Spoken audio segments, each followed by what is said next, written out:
All right. Welcome to Only Comics. I'm Mike. That's Adrian. What's up, man? What's up, bro? Weather's getting good, boy. It is, dude. It was a nice weekend, nice and breezy, but the sun was out, warm enough. Shorts, flip-flops, t-shirts, perfect. Dude, I got a little tan, farmer's tan here on my arm yesterday, dude. Sitting on my daughter's lacrosse. It was like a scrimmage type of thing. And I was in DC this past week. Okay. I was there with my daughter in her school on a trip. And dude, I will tell you what, we're going to talk about this on other stuff, but DC, I saw a lot of propaganda, Adrian. I saw a lot of propaganda in the form of museums and... So you saw a lot of props. Yeah. I saw this, I sent you a picture of this craft, Adrian, that... It was like that. Like the minute you walk into the Air and Space Museum, there's this craft that allegedly went, around the moon and stuff. Right. Like the capsule. Yeah, the capsule that's wrapped in the same fucking tinfoil I use on Thanksgiving to cover my turkey. So got it. But anyways, we're gonna get into that on other stuff. So shout out to the interns. Shout out to the Only Comics crew out there. We had Punisher this past week. We're gonna talk about that, dude. And I got a take on this, as they say, Adrian, and. I think it proves my point last week when I talked about Marvel being gun shy about making movies and making these special presentations. Okay. Because as much as I enjoyed The Punisher, I felt like, you know what? I'll get to that later. So, but we'll get into some news as we do every single week. We got a fun show, dude. We got a Who the Fuck Is. We got a hidden gem later, right? Yep. We're both wearing DC. Look at that. Why we both got DC on, Adrian? I don't know what's going on, man. Someone's got to promote them. Yeah, because they're not doing it themselves. No, not at all. So, and they actually, believe it or not, there is some DC news this week too. Oh, okay. I'm getting hyped, dude. There's some Black Panther showing up in DC now. Fuck it. It didn't show up somewhere. No, I don't think that's happening.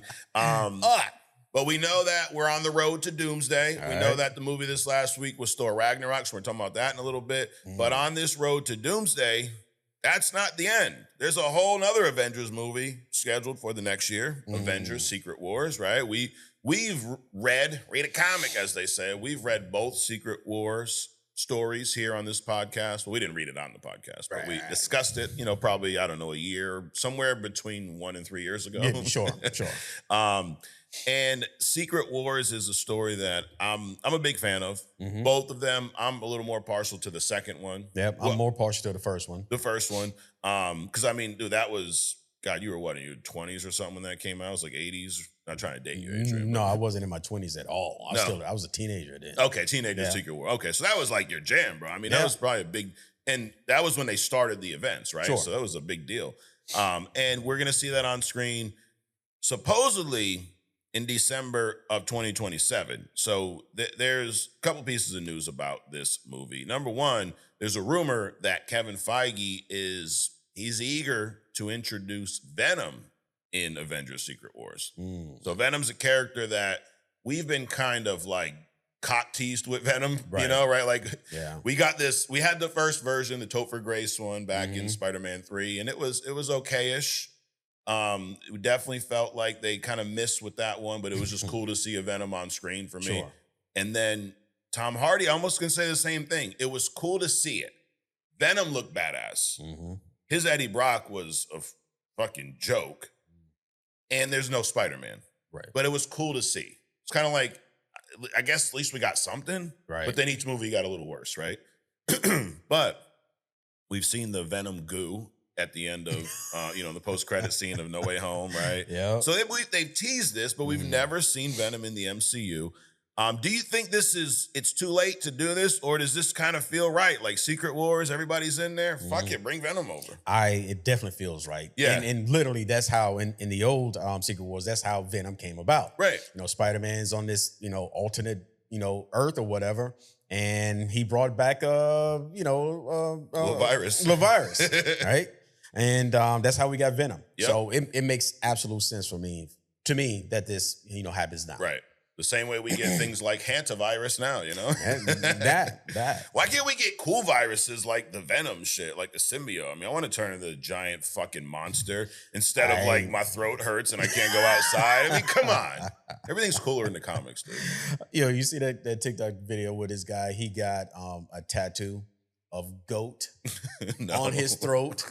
And his girlfriend like, dude, come on. Why the fuck you do that?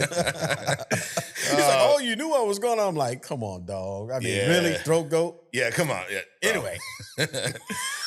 Yeah, don't look that up on the internet. Yeah. They also said that they're casting for some extras right now. So if any of y'all are aspiring actors, Adrian, they're casting for some extras, some enhanced beings, military extras, civilians, scientists, fighters, and survivors. So literally everybody. Yeah, pretty much, yeah. Rocks, shrubs, trees, you know. Maybe there's hope for Kevin Hart. He could pop up in there. There you go. Do you see the roast of Kevin Hart? I haven't watched it yet. No, I haven't watched it either. I saw the what do you call them? Little shorts? Little shorts with Cat Williams. Yep. And that wasn't funny at all. Okay, you don't like the part Cat I saw. I mean, Cat, to me, he's kind of like that on the fence comedian. Oh, okay. He's so over the top on like, I mean, we curse, but damn, when he starts, it's like, damn, dog, can you like tone down on the cursing kind of stuff? Language. But so what I saw wasn't really funny, so I haven't gotten into it yet. So maybe I'll fall into it. I don't know. Dude, I saw some clips. They're pretty fucking funny. I just haven't had time to sit down and watch it. And everyone's getting all hung up over I don't even want to say racial comment. There was jokes about Charlie Kirk and jokes about George Floyd. Okay. You got a very diverse group of comedians here, right? And it used to be, Adrian, but you remember the old Eddie Murphy days, dude. Like everything is fair game. Fair game, right? Everything. Yep. Now, if you are in that business, everything is fair game. If you're some Karen on the side of the road, you're getting an axe to the face. Yeah. So I have no issue on either side, bro. Y'all are here together. I think when you walk into that arena, it's like we agree that nothing's off limits. It's comedy. Let's fucking go. Right.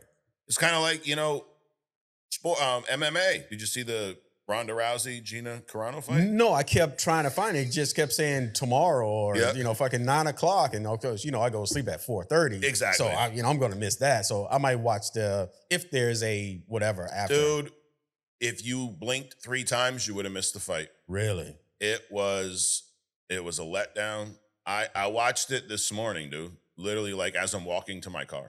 That's how fucking short it was. 17 seconds. Really? It looked like bullshit. It looked scripted. Really? I hate to be that guy. I'm like, no, it's just because she hasn't fought in 20-something years. I don't know, dude. It looks scripted as shit. They fucking match starts. They go lock up, tie up. They end up on the ground. Gina's got Ronda in like kind of a guillotine almost. Her legs around her. Ronda literally slips out, gives her 2 fucking weak-ass punches, puts her in an arm bar, lays back, and taps out. 17 seconds. They get up. They're both smiling, and they hug each other. Okay. They both were like, we just made fucking millions and everybody's stupid because they thought we were really going to fight. Right. Wow. Yeah, it was a major letdown. So what does that have to do with Avengers Secret Wars? Absolutely nothing.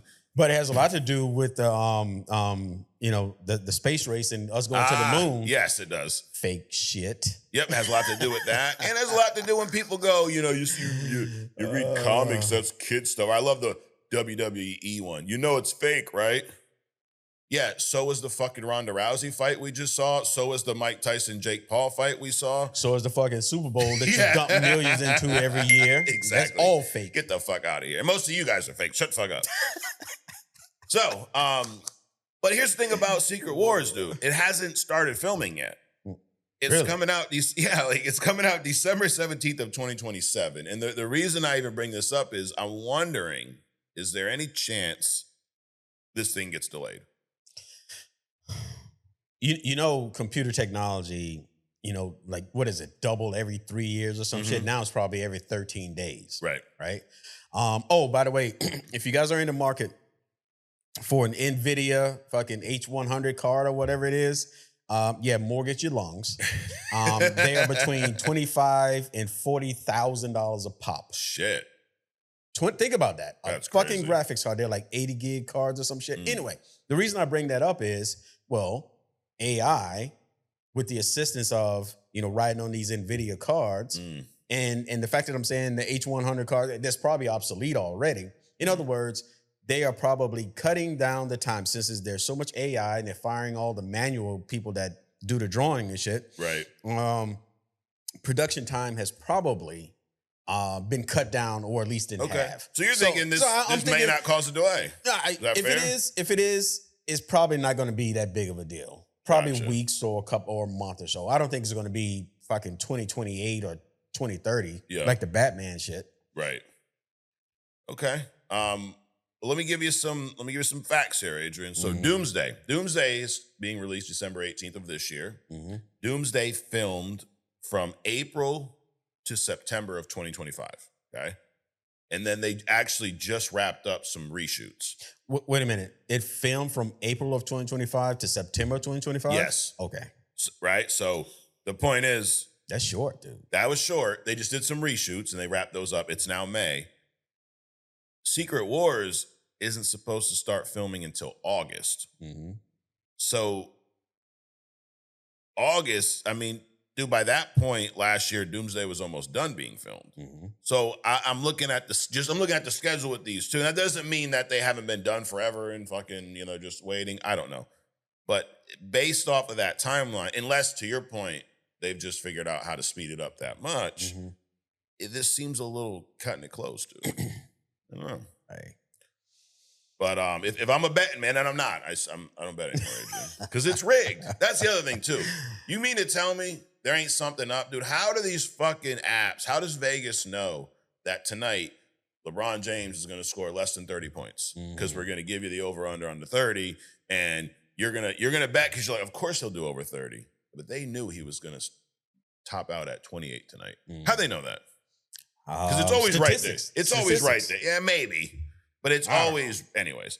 So if I'm if you create the artificial world, you can have your avatars do whatever you want to. True. And it seems like it's like natural, like it's organic, but it's not really. It's an algorithm. Right. There you go. The other thing is, if I keep talking about betting like that, we're never going to get DraftKings as a sponsor here on Only Comics. People are like, well, how come y'all don't have sponsors yet? Because of that. No. It's my fucking fault. Well, you can always say, except DraftKings. Yeah. They're real. They're right. They're like us. They're like Only Comics. Yeah. We're not saying that. No, we're definitely I'm just, not. Nope. And I don't have a fucking Blue Chew promo for you yet either. I'll work on that one. I'll work on that one for you. But do it. If I'm a betting man, Adrian, is Secret Wars going to be delayed? I think there's a good chance, dude. I think there's a good chance. Sure. And that's not a bad thing. I'm big on, I want to see the movie, but also take your fucking time and make a good ass movie. Right. Don't rush some bullshit out here like the Marvels or the Flash or the Madam Web or whatever the fuck. Right. Something else that is coming this fall that isn't being rushed is Vision Quest. So there's this show is almost a trilogy of Disney Plus shows. We had WandaVision, which may have been the first or second Disney Plus show. It was an early on. Yep. WandaVision, I loved that show. Yep. I'm a Wanda Glazer. Shout out to our queen Wanda Maximoff. But it was a great show. It was weird. It was different. It started with the whole black and white sitcom. You're like, what the fuck is this? But it had this intrigue. And then when they dropped the plot on us of what the fuck was happening, you realize like, dude, this is almost like a real life House of M here. Right. It was a badass show in my opinion. Then we had the follow-up, Agatha. Oh my God. Ooh, this show. That was not a follow-up. That was a fucking detour. That's a good way to put it. It was a detour. And I got mixed feelings about that show. I think that's a show that I probably like a little bit more than you, but it was like they're all over the place. Right. One episode I thought was great. This one sucked. That one's mid. What the fuck are we doing here? We didn't need that episode. Oh, another good one. And then we end on a turd. Right. It's just, right. But that I do like the story, and there's a lot more story left to be told there. Speaking of Vision Quest. Okay. Vision, the last time we saw Vision, we had that kind of remade Vision, the all-white one. And he actually has Vision's memories, the Vision that died, but he does not have his feelings. There's no feelings, no emotions. Mm-hmm. Which that's an interesting topic right there, right? Like it's like, Adrian, someone takes all of your fucking memories, backs them up to AI, but AI doesn't have feelings. Right. Is that Adrian? No, not at all. But it's an AI that has your floppy drive. That's what you are. Correct. You're just holding some data with no reference to how it got there, right, or the events around it, or any of that stuff. But if you are an advanced AI, could you almost fake that you have that you understand these experiences, or do you really understand them if you're an AI and you kind of have this almost infinite fucking knowledge? You can definitely fake it to the point where it's even believable, right? I mean, right. No, I'm not going to go down that route. But anyway, yes, you can extrapolate based on the data that you have. And if you have access to everybody else's data and you can view their emotions in real time, you can absolutely fake the emotions based on the memories that you have. Right. Dude, and what's funny about that conversation there of like, is it Vision, is it not? If you remember in WandaVision, Vision proposed that ship of Theseus, debate, right? You got a boat, you use the boat, and then pieces start rotting out. You got to repair them, right? Well, if you fix, 4 or 5 pieces here, fucking some shit down below, maybe you replace the ship's wheel, it's still the same ship, right? Right. At what point, like you replace 50% of the boards on this boat, is it still the same ship? Absolutely. When you get to 95%, there's fucking 4 boards that are original. Everything else has been replaced. You can replace 100% of it and it's still the same boat. It is. Because the piece that people are missing is the relationship, right? Because if you replace the person that's building the boat, you still got the boat. Right. If you replace 100% of the boat, but you keep the person, you still got the boat, right? But if you replace both of them, you don't have either one of them. Okay. Right? So a lot of people think that, well, as long as the relationship exists, because as you replace pieces, you reconnect with that boat, and it's still the same thing. You can replace everything down to the fucking name of it, right? And you still got the same thing. So that's what I believe. Right. And I think it's such an interesting debate because I guarantee, you ask 10 people, they're all going to have a different view of that. And I could go both, like, I see what you're saying, that makes sense, but I also could be sold on, well, if every piece is new, there's no original piece, so technically it's a whole new boat. If you take that boat, burn it up, and replace it with another boat with the same name, it's not the same boat. Right. So, yeah, I go back and forth on that. It's a great, and I think that's kind of maybe what they're going to explore in this story here, is because that's essentially what we have. We have Vision. He's been replaced piece by piece. He's entirely new, but it's the same design. It's the same thing. It's not the same Vision, though. It's not. But then to add a layer to it, the memory that the old Vision has, entire memory has now been uploaded to this exact replica of the old Vision. But he's missing out a whole chunk of this. He's missing out on the feelings. And I think that's what we're going to see him probably deal with in this. Could he become the real Vision if he can understand how to unlock those feelings and emotions? No. Because again, the missing part is the relationship. The relationship. So just because you have the memories, the relationship with Tony, well, not Tony because he doesn't exist anymore, with Thor or with Wanda specifically. She's going to look at him like this is a twin brother. I'm the Madeline Pryor. Exactly. So I got, I'm over here. I just spent my whole life with your brother, and then he's gone, and you telling me, but just because he gave you a thumb drive of the things that we did, that makes you you? No, it doesn't. Now, let me add another layer to this. You talked about the ship, the owner being a part of it, right? Like if it's your boat and you're replacing everything and you're still involved, it's your boat. Exactly. Right? If we'll call it the cow teat, right? Man, it's probably what you would name your boat, right? Absolutely. So if you replace every piece of the ship of the cow teat, it's still the ship of the cow teat, as long as Adrian's captain of that motherfucker. Now, it's replacing over time because now Correct. I got to I'm building a relationship with each piece that I replace. Right. If I have this boat, I take a picture, I send it off to a company and say, hey, duplicate this boat. That boat shows up, right?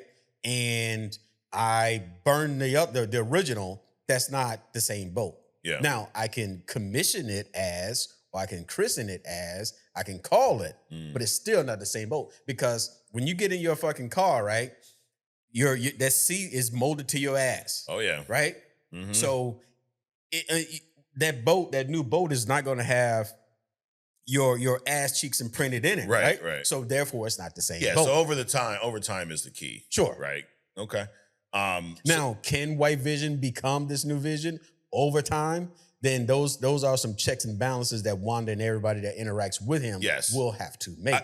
That's where I was going with the owner. Now, Wanda's not the owner, but she's the other piece of this, right? Hence WandaVision. So if Wanda connects with this White Vision with her powers, right? Because I mean, she created the vision that gave this vision the fucking memories, right? So could she help this White Vision become the real Vision? Sure. Because remember, her power is chaos. Yeah. She can literally do anything.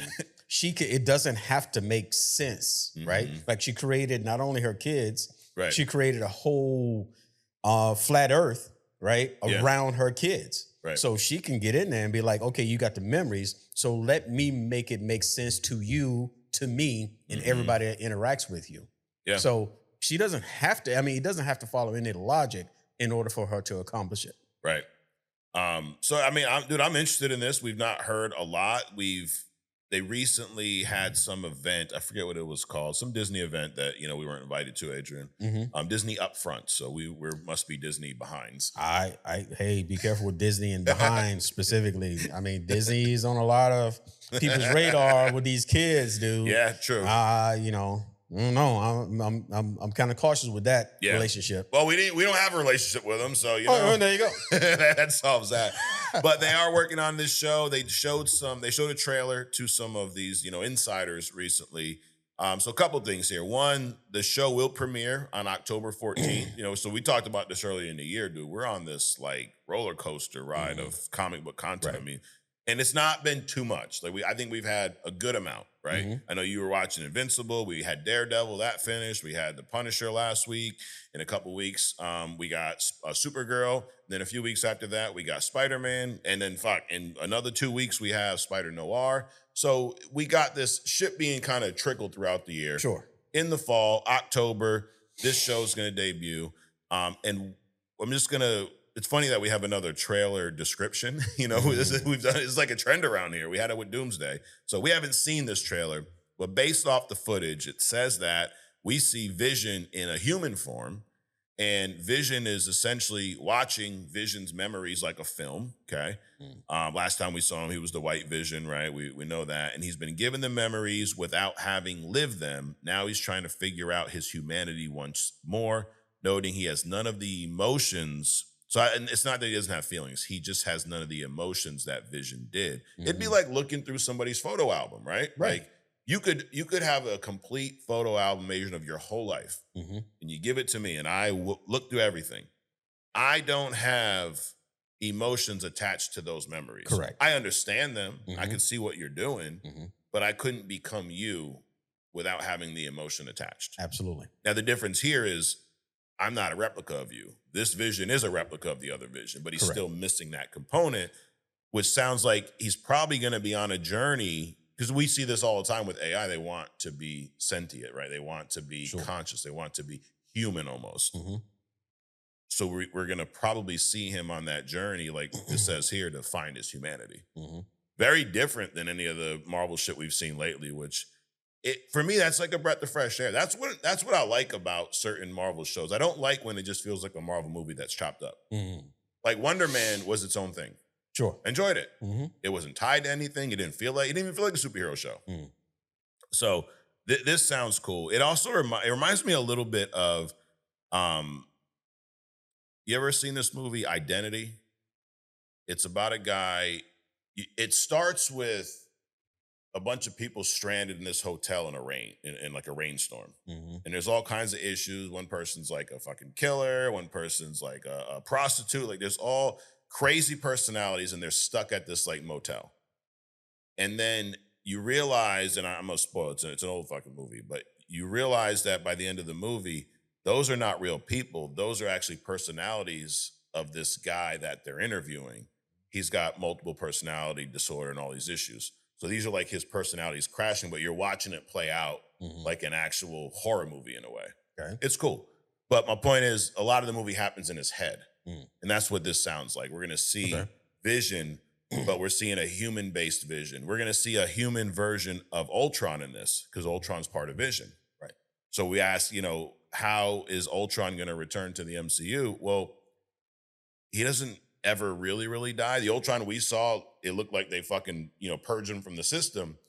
But if you recreate Vision and Ultron was a part of that, you have, I think, a good chance of recreating Ultron, right? Sure. It's like if I had a virus on my fucking hard drive and you deleted every file, but you didn't get rid of the virus and you put that hard drive in another computer, the virus is still there, right? I mean, so Ultron, the fucking virus is still up in Vision's motherfucking head. You talked about the kids that Wanda created. We saw, which one was it? Billy, I think, in the Agatha story, right? Mm-hmm. Wiccan, we realize he's the son. Well, motherfucking Tommy is going to show up in this one, the other son. You talk about her powers, like, dude, she created these kids. Right. They are her kids. They're alive. Mm-hmm. Created them from fucking thin air. You could argue, well, isn't that kind of what happens? Not really. There's a little more intervention there. Sure. So yeah, this show, dude, comes out in October. I'm looking forward to it. They did show Marvel that they were nice enough to show us like one photo. Now this is I'll just pull it up. Boom. So you got Vision here, walking into it. Looks like some type of dream state, right? The kind of oversaturated colors. You could tell it's some fuckery going on. Which but I also, as much as I'm like, hey, we didn't see this, I like that we're still living in this world of we're just gonna drop some breadcrumbs and go watch the shit. Right. Supergirl, we talked about this kind of the I guess schedule this year of fucking content. This movie is dropping June 26th. I know a lot of things don't hit your radar, Adrian. You kind of, you're off the grid somewhat. Mm-hmm. But would you agree there's been like zero fucking marketing for this movie? Yeah, pretty much. Like, I mean, to be honest, all the marketing that I've seen for this movie has been through discussing it right here. Yeah. I mean, I'm seeing Spider-Man shit everywhere. Yeah. My daughter was showing me a poster the other day. Like they're marketing shit out of that. Doomsday, I mean, you see shit all the time, but Supergirl, I'm like, why are we not putting some money behind this? Do you not have faith? I don't know. But that's not why we're talking about it. It is. I think they falsely think that it creates its own momentum. People are just gonna, we created it, so they'll just show up. Right. Kind of a big deal.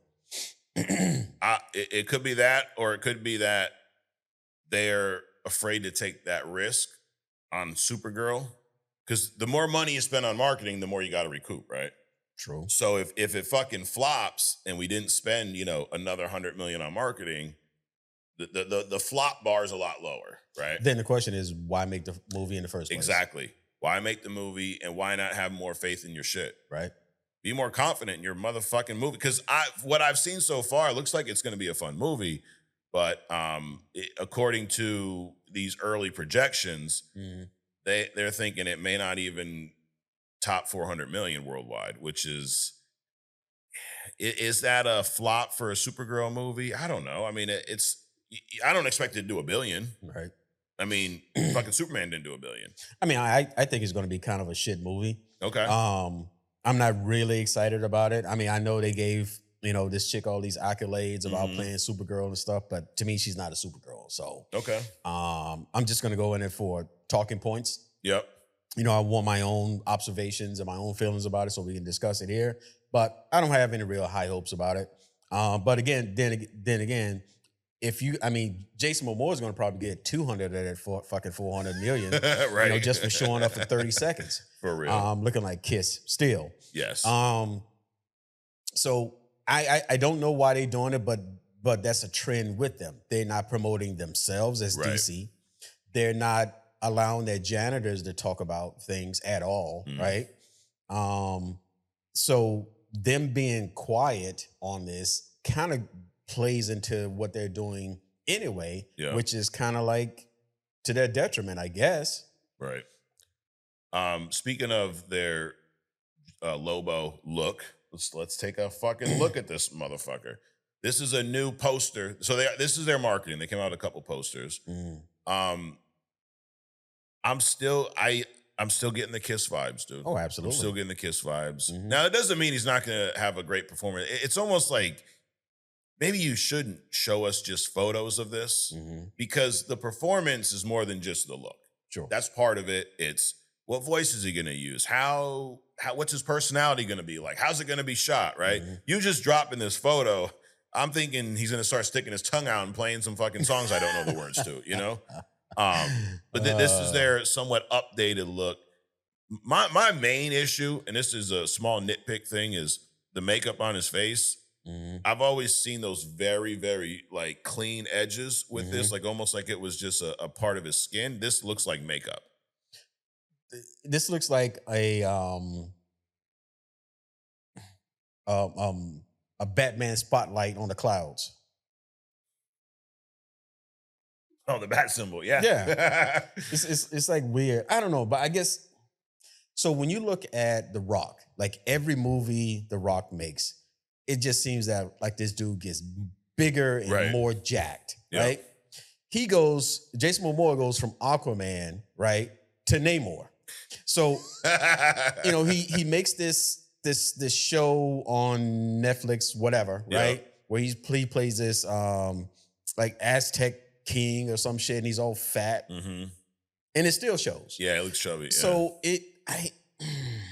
you're saying get on the Rock's diet, bro. Exactly. What the fuck? Exactly. Yeah. I mean, at this point, because he can get big and jacked, he should just follow that trend. Sure. We need the Bruce Willis, fucking Arnold, Stallone replacements. Yeah. Right? True. Rock is falling into that. Where's the other two cats, right? Right. It's just that I don't know. I don't know. It's just nothing about. I love the idea of Jason Momoa playing because he absolutely looks like the character. Yeah. But they pooch screwed everything else around him. The makeup, the build. I'm sure he's gonna go do some Fast and Furious gay fucking shit that he appears to like to do.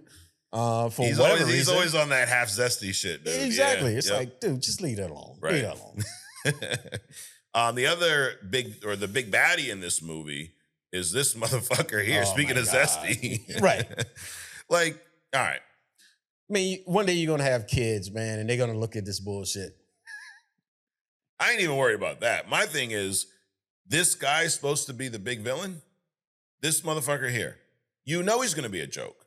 Right. You can tell by this picture. I guarantee you that when we see this movie, I'm not like, this is not some profound fucking Nostradamus shit. I heard the reviews, or I read some rumors of the reviews, but I think they're gonna be 100% accurate. I think Millie Alcock's gonna be a good Supergirl. I think she's gonna fucking knock that out of the park. I think Jason Momoa's gonna kill it in his scenes, and I think the movie's villain is gonna be so fucking underwhelming that it's going to make this a waste of a movie. So we got another Dar-Ben here. Exactly.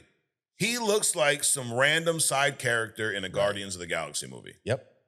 And it's like, I mean, and I'm not a James Gunn hater, dude. I like the Superman movie. I like 2 of the Guardians movies. Like, I don't like, I'm not a glazer. I'm not like, oh my God, he's Jesus' brother or something. But this just looks like too much James Gunn. And why do you always got to be stealing, black people shit, man? All them dots and shit, that's African fucking warrior shit. Yep. And they're going to put it on this fucking twat waffle. Well, he's licking the fucking, like, dude, Supergirl's going to wreck this motherfucker. Like, come on, this fucking joke. Like a giant throwing star for an axe or whatever. Yes. So that is the latest, I guess, on Supergirl is that here's a couple of new fucking posters. It's like, bro, you were giving us reasons to watch this movie. The little teasers, Right. Supergirl's personality, this whole anti-Clark. Show us more of that. Yeah. Don't show me this fucking Kiss wannabe or this reject from the Ravengers of Guardians of the Galaxy. He looked like fucking Yondu kicked him out the fucking crew. Right. Now he's over on DC. Can I get a job? They're like, yeah, you gotta fucking fight Supergirl. It's like, I can't fight Supergirl. I can barely fucking fight Star-Lord. Right. You got Millie. Everyone said that was the highlight, right? Millie Alcock's performance. Right. How much have you seen of her? Fucking, I can answer fucking nothing. Right. If she's the highlight, let's build, and this is why it's weird that they push to like, let's have these female-led movies, which I'm fine with, then promote the female-led movie. Right. Right? Like, then it's going to bomb. Oh, that's why we don't do female leads. No, you didn't promote this shit. You're promoting her movie. It's like The Flash. You're promoting The Flash with Michael Keaton's Batman. Right. You're promoting Supergirl, Millie Alcock Supergirl, who I don't know many people that didn't like her little appearance in Superman. It fucking wet the palate for more. It definitely explained the dog. It explained the dog, and it's a lot more intriguing than Supergirl's a copy of her cousin. Right. And now we're going to promote everything but Supergirl. Right.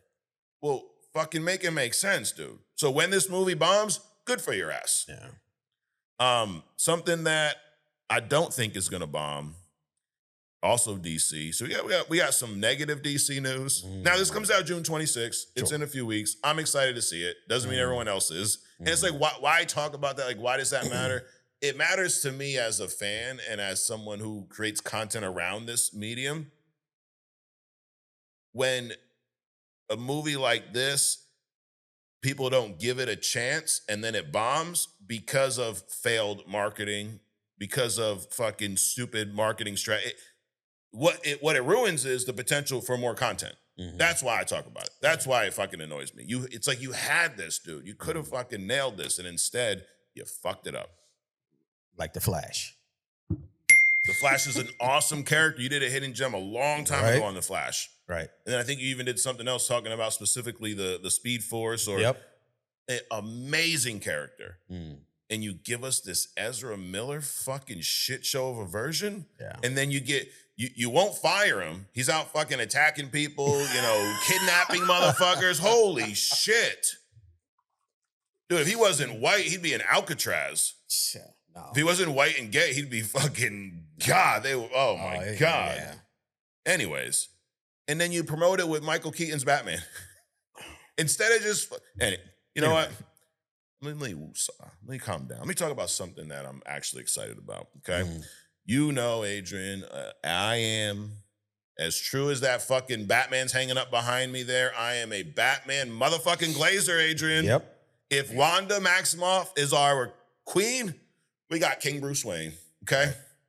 So do you ever think that there could be a movie with Batman, Wanda, and Enlil and Inky? Oh my, Adrian.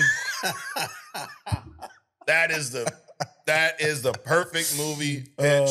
That would not be a straight to streaming, dude. That would be a summer blockbuster. I'd put it out the next year, and the next year, that'd be a $4 billion fucking movie right there. So we're gonna make that happen. But that's not what we're talking about today. We are talking about the Batman. We are not talking about Enlil and Enki. We're talking about some marketing. And I think that Matt Reeves is pretty smart here. I think that he's taken a page out of Marvel's book, because we talked about how Doomsday marketing, in my opinion, has been genius. Right. Been so little of it that you want more. Matt Reeves, here's how he's marketing the Batman. He just confirmed that. Now, there's been rumors that Scarlett Johansson and Sebastian Stan are in the movie. He confirmed it by just posting a couple GIFs on Twitter, a picture of Scarlett, or a GIF of Scarlett Johansson in a movie that she did in 2013, Under the Skin. Yep. And a caption just says, "Next exit Gotham, welcome." And then he posted one with Sebastian Stan's picture, and it just said, "Gotham State of Mind." So just a little. Last week he had the Batmobile in the snow. Right. Check that out. Now he's dropping that. He still has not confirmed who these individuals are playing. So the rumor is he's Harvey Dent Two-Face, but that hasn't been confirmed yet. it's been teased. I think that one. Same thing with Scarlett. We don't know if she's playing Gilda Dent or not, but the report came out that the movie's plot involves the district attorney Harvey Dent, Commissioner Gordon, and Batman forming an uneasy alliance to bring down a serial killer that is entrenched in the mafia power of Gotham. And there's also been some speculation of Court of Owls. I mean, that sounds like a perfect Batman story, right? We've seen that song and dance plenty of times. Okay, Court of Owls. If they're gonna do the Court of Owls, I want a more established. Even if we use fucking Battinson, Adrian. Yeah, sure, whatever. You know his name. If we use fucking Battinson, right? Give him like another movie first before we get into the Court of Owls, because the Court of Owls is a more mature Batman. Yeah, that's true. And not only like a more mature Batman emotionally, but a more mature with his fighting, so on and so forth. Yeah. So push that shit off. Don't bring it to, year 3 Batman. Got it. So ideally, wait till, let's say, the third one, because it's supposed to be a trilogy. Right. Do some type of time jump, right? He's now been Batman for fucking 10 years or something. Sure. And he's a lot more. Yeah, I agree with that because of how badass the Court of Owls are. Like, you talking about fucking reanimated zombie warriors, right? Ninjas, correct. Fighting up against a year 2 Batman, he'll be decimated. Oh yeah, absolutely. So, and now that's a kind of an older rumor. I think now that we saw this little Snow tease, a lot of people's minds going to Mr. Freeze. Yeah. Batman, Gotham was flooded the last time we saw that, right? So flooding, and then we hit the winter, you got a potential for an easy grounded based freeze, right? Or Court of Owls. Because think about it, the Court of Owls, one of the things about them is that they can overheat, so they have to stay like super cool, right? Okay. So if you got the winter, that's a perfect opportunity for them fuckers to be running around unchecked. Absolutely. Speaking of your boy Battinson, he's doing correction. Your boy. My boy Battinson. We're gonna get you, Adrian. This movie is gonna be the one that fucking Edward. Come on, dog. No. It is Robert motherfucking Battinson. He did a recent interview, not with us, of course. It's because you don't see, Adrian, if you would get on the Battinson train, he probably would do an interview with him, All right. If that's the case, then. If that's the case. Yeah. If I'm ruining our sponsors, you're ruining our fucking Battinson interview. But they asked him about the movie, described it as a really different type of Batman movie. He said the script is so good, it's kind of crazy because the first one was a bit of a different type of Batman movie, and this one is really different, and hopefully people will be pleasantly surprised. Now, he's really not saying anything here. He's saying a little bit. Sure. Let me ask you, did you feel that the Batman, the first movie, was a different type of Batman movie? Not so much different, but I think it was good in that it was an early take on the evolution of Batman. Yeah. Right? Because most Batman movies we see, he's already established. Right. He's been doing this for at least a decade or so in all the other movies, and his tech is so fucking out there. Right. What I really like about the Batman is that we look at early evolutions of his tech, like the Batmobile is a fucking souped up SS or some it's shit, just right? like a fucking muscle car. Exactly. Yep. And his other tech is just shit that you can buy pretty much on Amazon with a couple of tweaks. Right. So I like that part. The evolution of the man, the evolution of the tech, the evolution of, his perspective on things, and also how him like detaching from everything to evolve Batman, how that affected like the Alfreds, his fucking company, all this other kind of stuff. So in that ecosphere, I think it was a very good movie. Because, again, your mind be like, okay, so it's like, how do we get to computers today?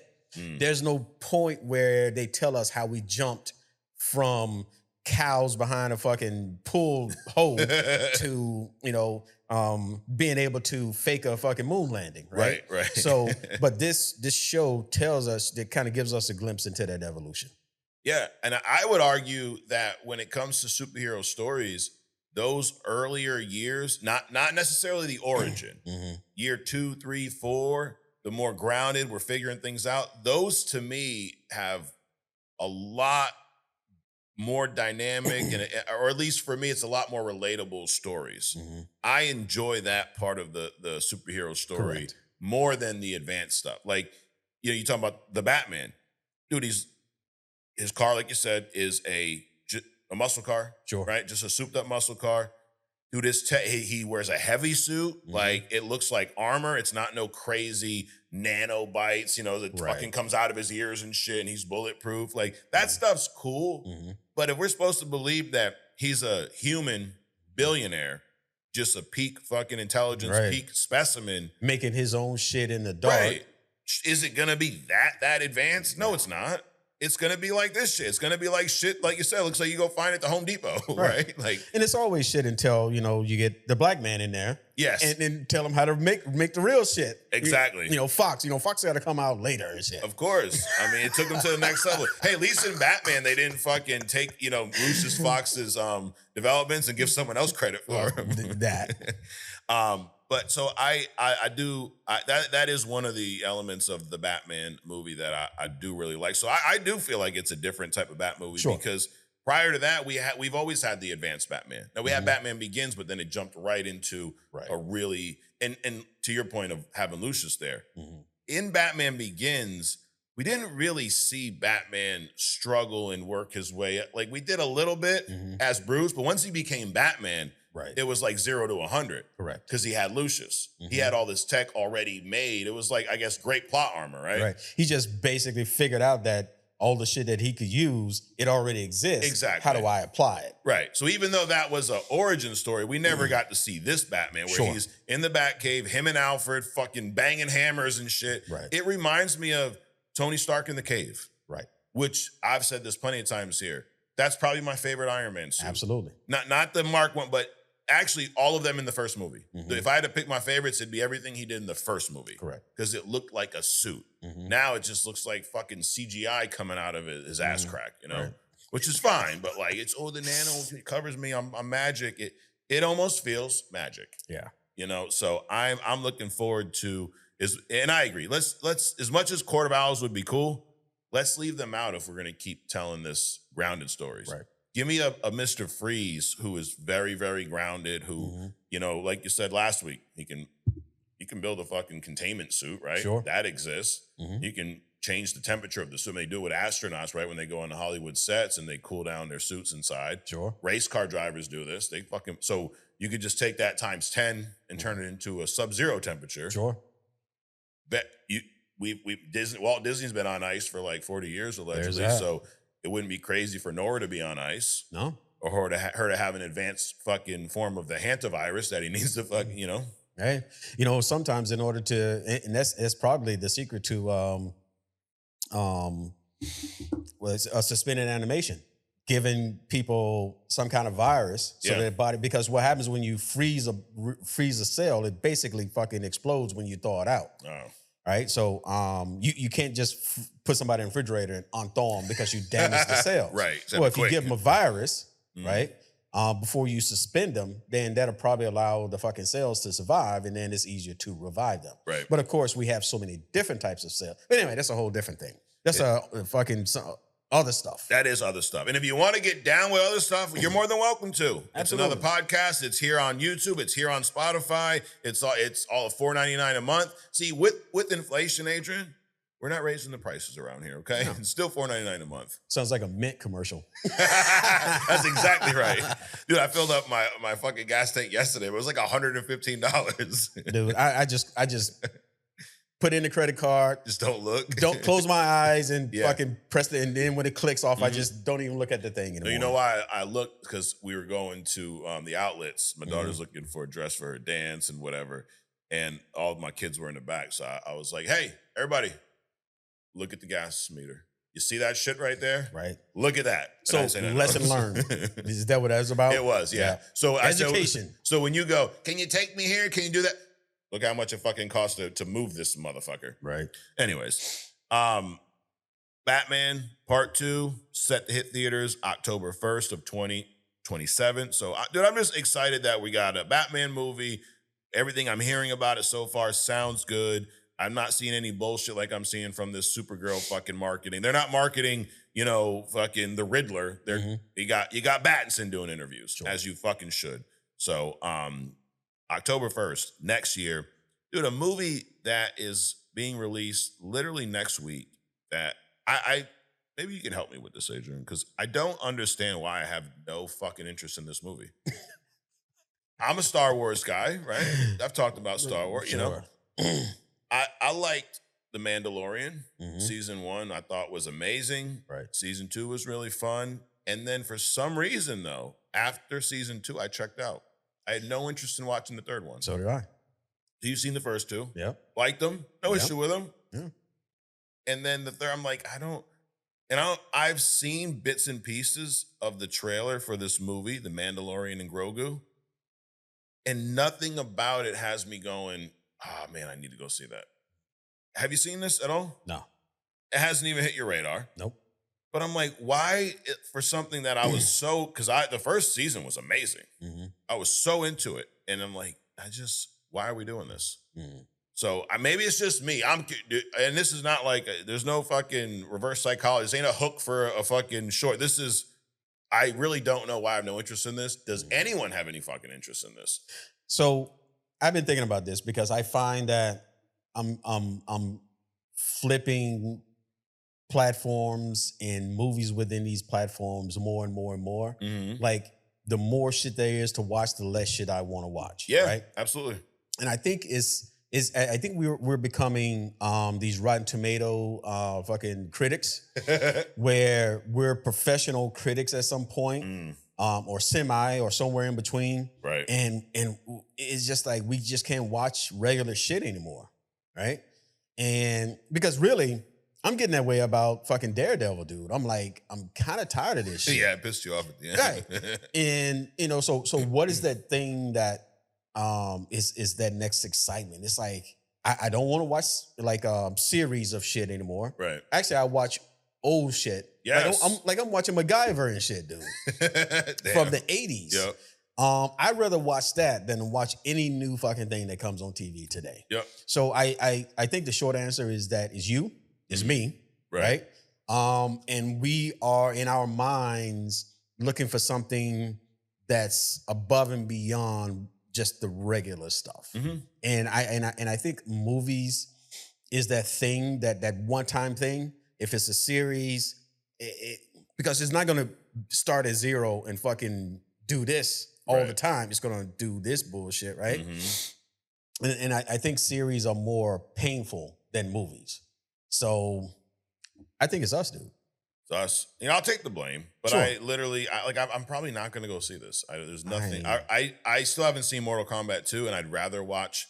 That's a crazy thing to say, as big as a Star Wars fan as I was. I was a big Mortal Kombat fan too, but the first movie sucked. But I am more interested in going to watch Mortal Kombat 2 than I am The Mandalorian and Grogu. And I don't know why, you know?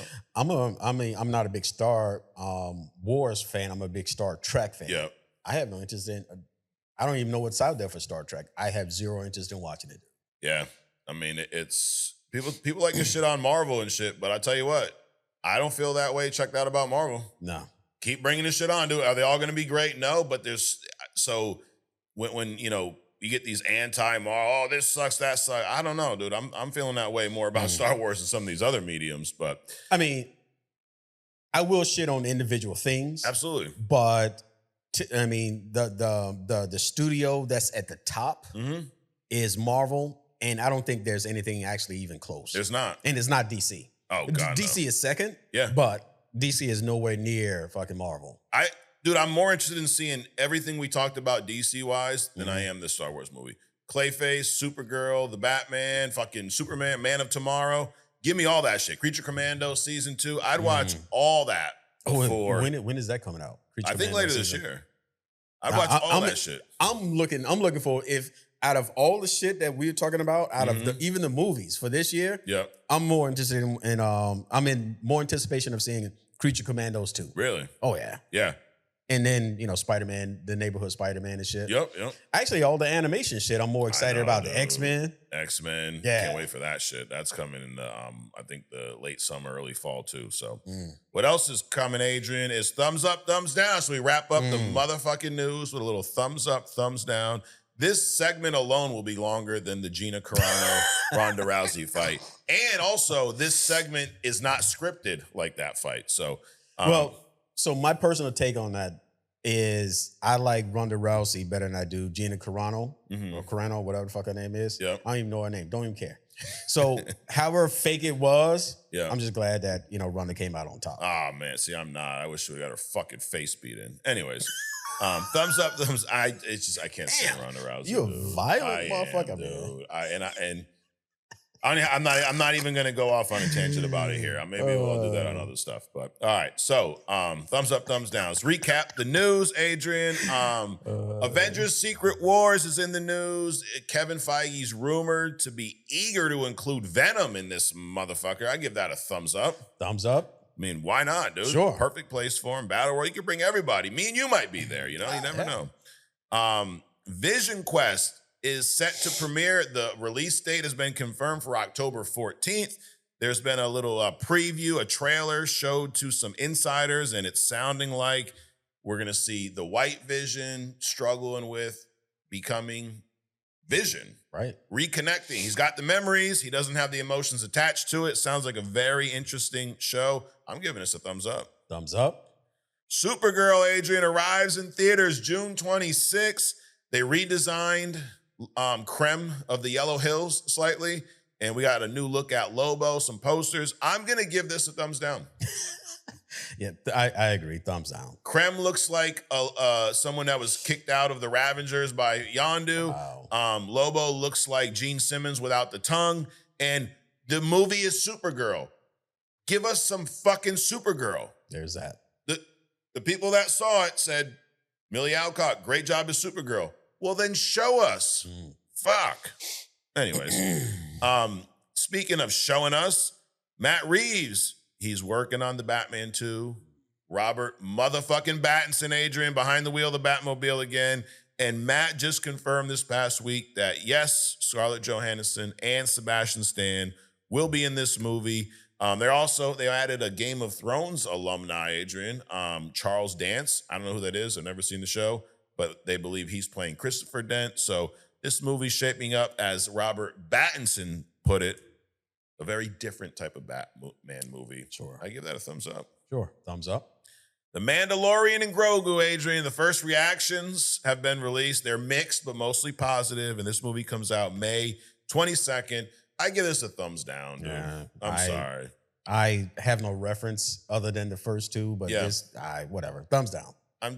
Dude, y'all have this. Here's my thing with Star Wars. You have this amazing universe that's been created and crafted and expanded upon in novels and graphic novels and comic books. And you can't figure out how to take this amazing content and put it on screen anymore. Right. You're failed. And your best, it feels cheap. It feels like a last-ditch effort. We failed with the new trilogy. We can't continue this Luke Skywalker story anymore. That's kind of ran its course. So let's take the one thing that people like, the Mandalorian series, and stuff it into a movie. It feels like, as much as people like to say that about Doomsday and Robert Downey Jr., it's lazy cast.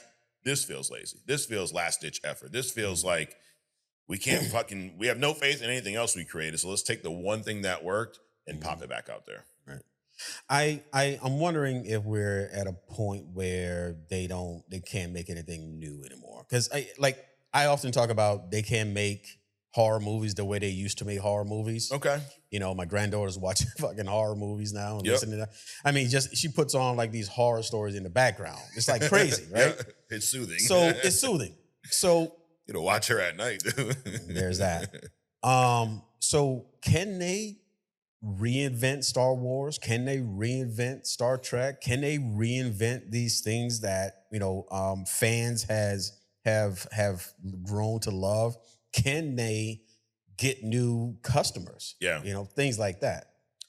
I believe the answer is yes. I believe the stories are there. I believe they're just fucking gun shy. They're just afraid. They're afraid to take chances. Let's use what's always worked, because if we try something else and it fails, then we lose. Okay. Now you're gonna fucking lose on this one. Right. But anyways, that is thumbs up, thumbs down. Guys, if you haven't already, subscribe to the channel. Go to onlycomicsmerch.com. It's where you can get this hat and other things, other stuff. You can join other stuff too. But right now, we're going to talk about Punisher. Hold on, before we jump into that. Yep. Scarlett Johansson, Sebastian Stan, moving over from Marvel to DC. First 2 years, I was on this thing about, and I still am, about, no, not even that. It's like we got so many actors out there. And when I say actors, it's male and female, right? Since everybody wants to be equal, right? There's so many actors out there, hungry, young, that can play different roles. Is it lazy, since we like to use that? Oh, yeah. Is it lazy to fucking have, Marvel come over? Forget the fact that it will reset their two comic book character thing, in my mind. Yeah. But is it lazy to have Sebastian Stan and Scarlett Johansson to come over? Yeah, they're popular, but that doesn't necessarily mean that it's going to drive people to watch your movie, right? But then it also doesn't give all these other young, hungry actors an opportunity to come up in your fucking movies, right? Okay. They gave Harrison Ford a chance when nobody knew him. They gave Robert Downey Jr. a chance when they did know who the fuck he was. He was a bum at some point, right? So they allowed him to reinvent himself. All these people that are who they are because they had an opportunity. If you keep stuffing the same fucking people into these different roles, you won't give all these other people an opportunity to come up. Yeah. Right? So anyway. So are you playing devil's advocate, or are you saying it's lazy to have Sebastian Stan and Scarlett Johansson in the Batman too? I think it's lazy. Okay. Damn. I think that, and I like them both. Yeah. For a lot of different reasons. But because I guess this is also like the Tony Stark, Dr. Doom thing. Yeah. It's like, I'm so used to seeing Tony Stark, I'm gonna be split in my mind when I watch him as Doom, right? Yep. I don't have that problem, right? But I'm so used to Sebastian Stan and Scarlett Johansson playing Marvel. When they switch over to DC, right? It's like, am I going to be split? Probably not, because the characters are, because again, I don't want to interfere with your, a person's ability to feed your family, right? Hey, that's your job. You're a fucking actor. You can Marvel, DC, Universal, Sony. I don't give a shit. My big thing is that there's enough in this universe to have other actors come up and also do that damn thing. Yeah. They don't have to keep regurgitating the same people. Sure. Yeah, I see what you're saying. I think it's a depends situation. Depends on the movie and the role. I do agree. There are times, and I like to see this at like the beginning of a franchise. We're starting this like Captain America. Chris Evans, I mean, he was known, but he wasn't like, he was not Chris Evans of today. Right. So we're going to, instead of at that point making Captain America fucking Leonardo DiCaprio or someone that's already been proven, we give Chris Evans a chance. He now turns into this box office attraction.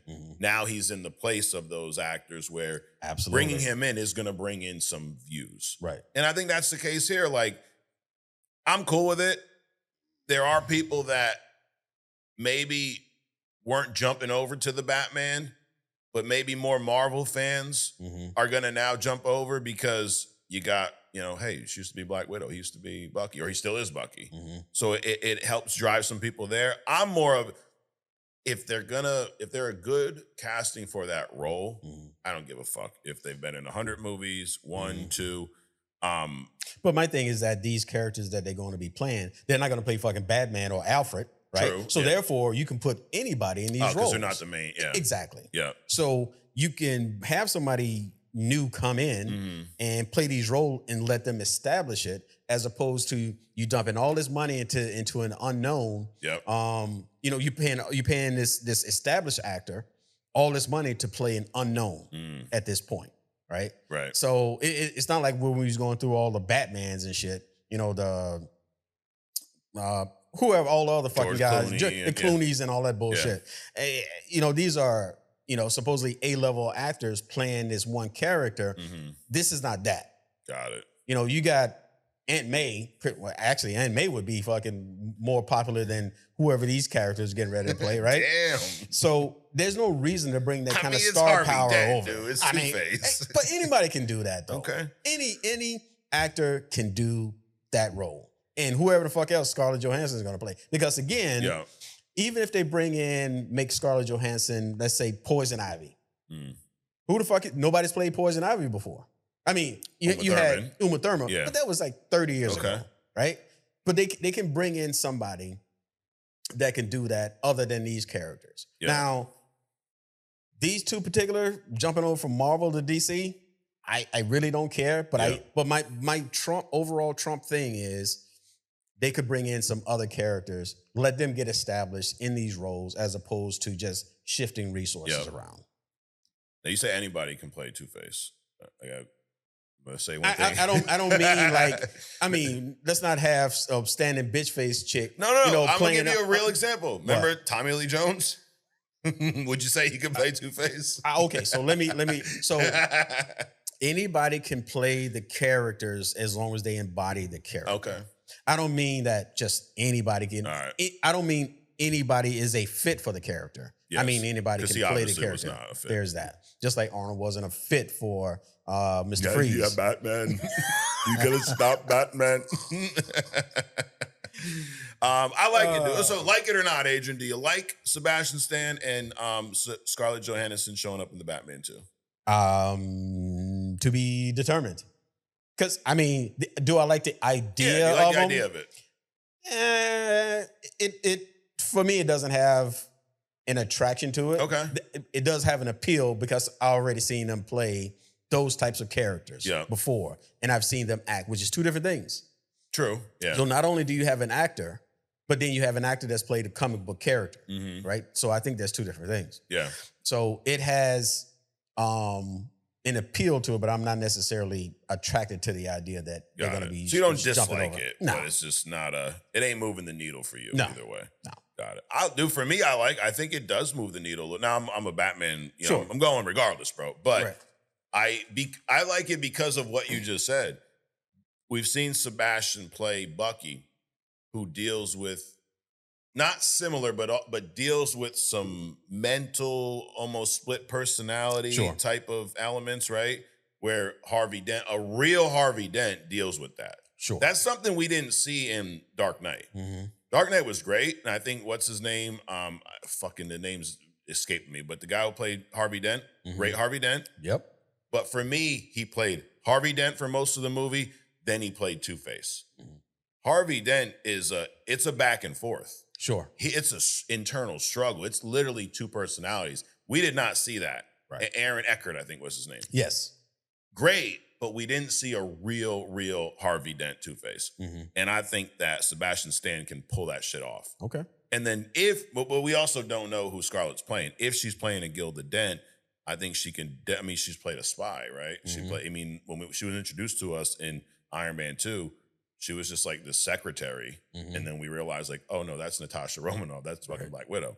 So I think she could play that Gilda Dent, where she's just the innocent wife. She just wants to see her husband, but she's out there fucking hacking motherfuckers up.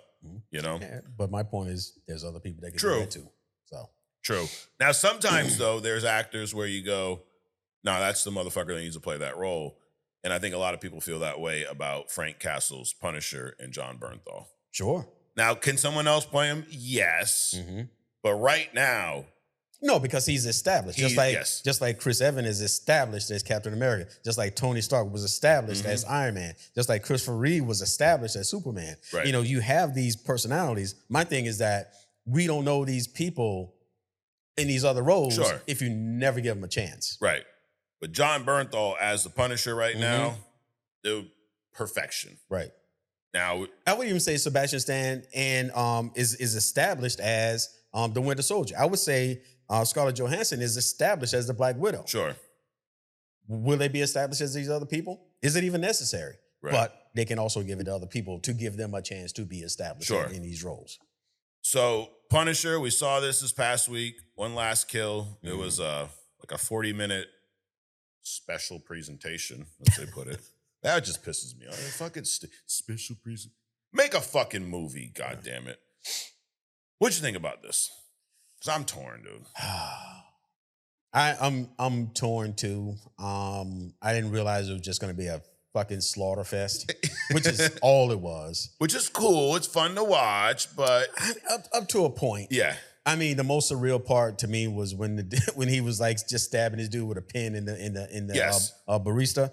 Bodego. Yep. And but outside of that, it was, and then the struggle, the emotional struggle. I mean, I don't know if we're in this thing. Remember when they start making all these movies about women superheroes and warriors and assassins and all this kind of shit?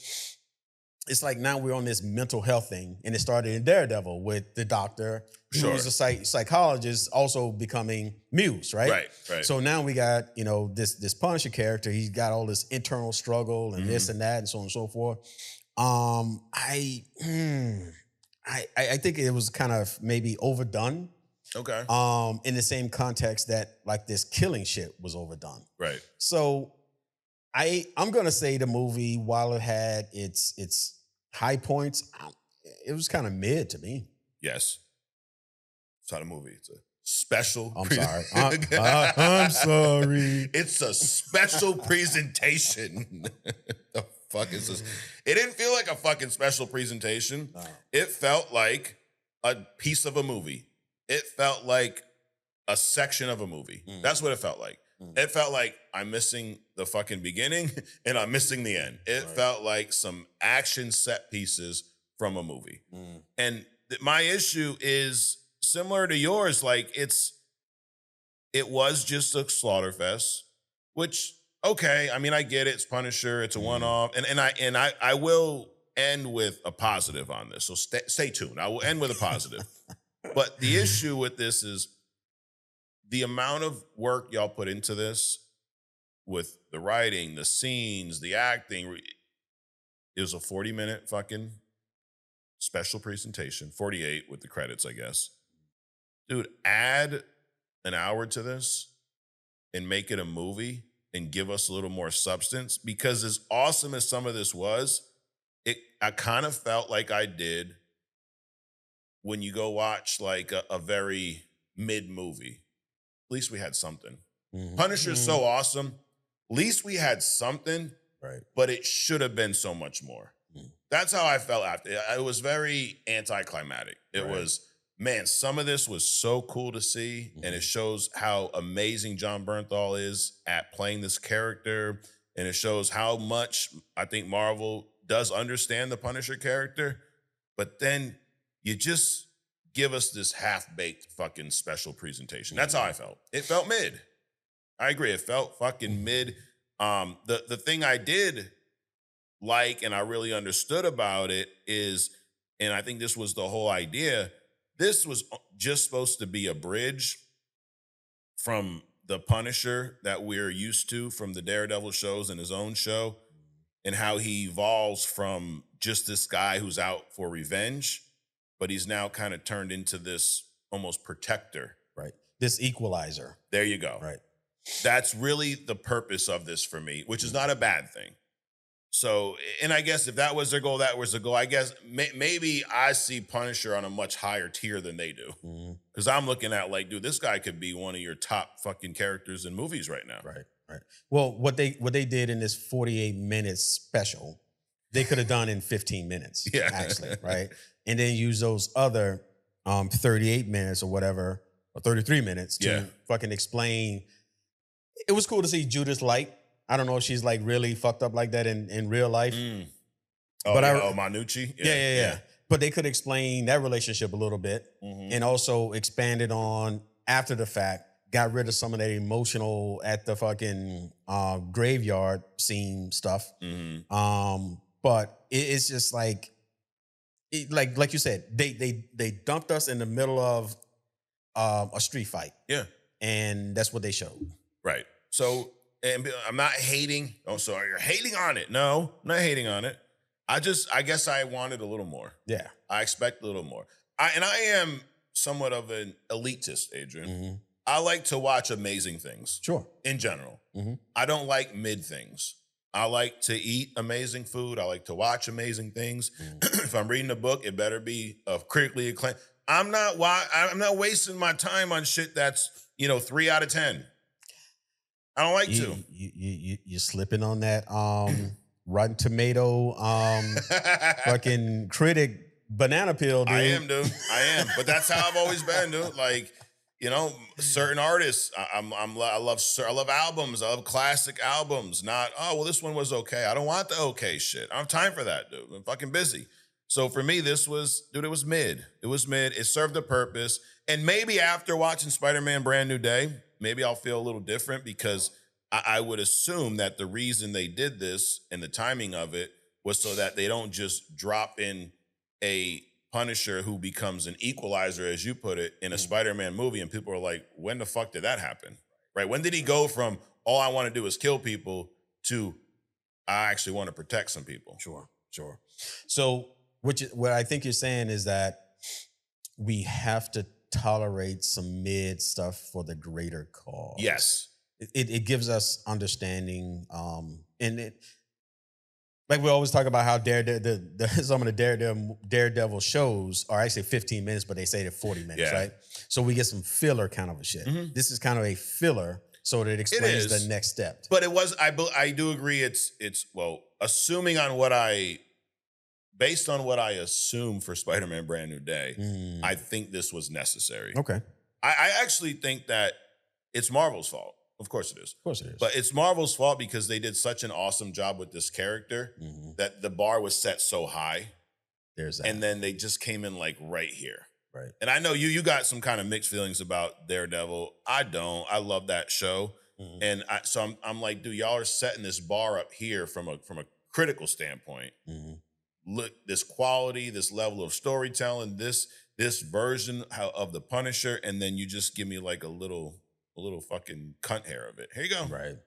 A little fraction of it. So I do think that maybe they set the bar pretty high, and I'm being a little snobbish about it. But I don't know. It's like the Daredevil show. I like the show. I just think they they spend too much. I'm Old Testament, right? and I think they spend too much time on that weak shit. Yeah. I don't want to kill. Like another one. Right. So you don't kill. So just like Karen said, you don't kill. You also can't show up in court. Well, now you can. Yeah. You can't show up in court and put these as a witness. So these fuckers just get out the same day or the next week and they go back killing again, right? Yeah. So it's just that. It's not these weak, like Nick Fury. Nick Fury at the end of that other weak ass show, he got fucking fat, let the cat scratch him, all this other kind of shit, right? I just don't, they spend too much time on these weak points. Yeah. And in my mind, I don't want to see that shit. I think that's the problem. Okay. It's me, Mike. It's you, yeah. Now, in this, I would say I think they balance and I don't look at the PTSD is a weak point. I know that's not what you're saying here, talking about the no kill rule. But I know on this, they do spend a lot of time on the PTSD, on the emotions. Now, they also spend a lot of time on fucking slaughtering people. So I think there's a balance there. Sure. But I do think that is something that definitely deserves to be talked about. But I'm always cognizant of too much of anything is too much. Right. So it's not that, it's too much mental health. No, it's just too much of anything's too much. Right. In this particular special presentation, it was too much mental shit, and it was definitely too much slaughterfest. Right. And then in the end, he's like, he took more away from me than that. And then he kills the guy just because on this guy's word and shit. Yeah. I mean, I don't want to say fuck your dog, but, right. He don't really know what he did. Correct. But he just, based on his just wording, he just took this other guy out. Took him out, dude. He's a piece of shit. But, anyway. I think he saw him, though. I think while that was happening, he was walking by and ignoring him. That's when he was like walking down the street. And that was kind of the story they were telling. Like they open, I think, with the guy taking a dog from the old guy and throwing the dog in front of the truck. Yeah. And then him walking down the street ignoring shit was later on. Okay. And then I think he saw him assault him to take the hat or whatever. Then he dealt with that. Yeah. But anyway. But I mean, and before, so you just don't understand it. No, I fucking understand it fucking completely. They're telling us the story of he's dealing with these mental issues or this PTSD from the war, from his family, from all the traumatic shit he went through, which is realistic.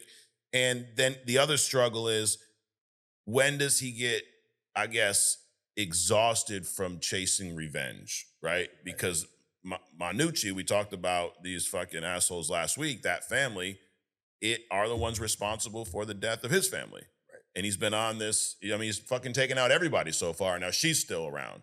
And that was that choice, right? Do I go after her, the last piece of this, or look at all this chaos around me that I'm the only motherfucker up in here that can fix this. Right. Because these guys can't do it. Right. So do I become the lethal protector? Almost like a Venom, how Venom's turned into in the comics, which I think they rushed in the movies.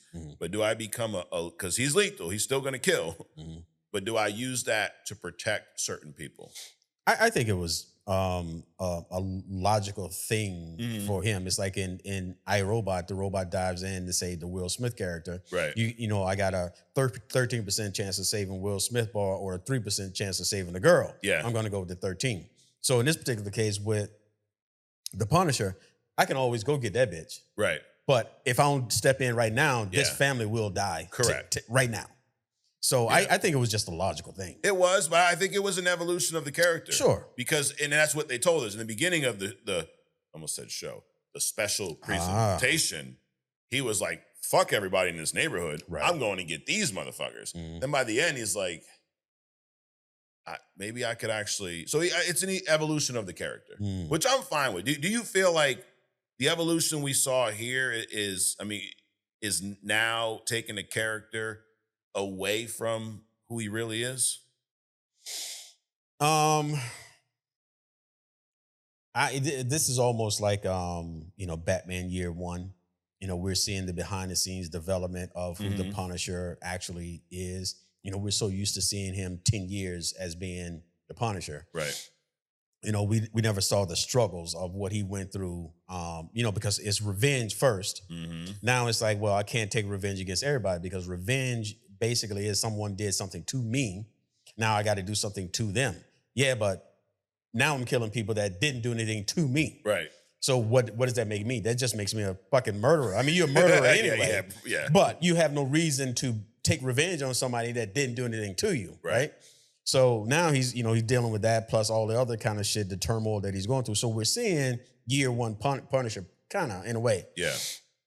And then especially the fact that the fact that he's struggling when Manucci came up and got in his face. I mean, he should have just shivved her right then and there, but he didn't because he was going through all this internal turmoil. Yes. Right. So besides the fact he probably didn't, he knew who she was because he dragged her son out of the fucking car and killed him right in front of her. Right. Yep. So, but then by him not doing that, it created all this other shit that we saw 47 minutes of. Yeah. Yeah. So I think I agree. I mean, it was still mid. Yes. And they still went overboard on both things. The psychological shit and the killing shit. But this was one of those you kind of got to have in movies. Yeah. Because it's going to explain some shit down the road. Yeah, I think so. And I don't, there's a group of people out there online, Adrian, that feel this is now not Punisher anymore. You ruined the character. Oh my God, you ruined. And I don't agree with that. I think that characters can evolve. I mean, if characters are supposed to be people, right? We're supposed to believe that they're in this living universe, right? They should evolve. Not all of them are gonna, but some of them are. And this evolution makes sense, right? If you're chasing revenge, dude, eventually you're gonna get burnt out. You eventually gonna get tired of that. Right. And you realize that you have nothing else. You got no family. You got no team. You're kind of on your own. But this place right where you've been living lately, people that have been supporting you almost, right? Like your community, you realize like, well, shit, I could actually apply some of that here.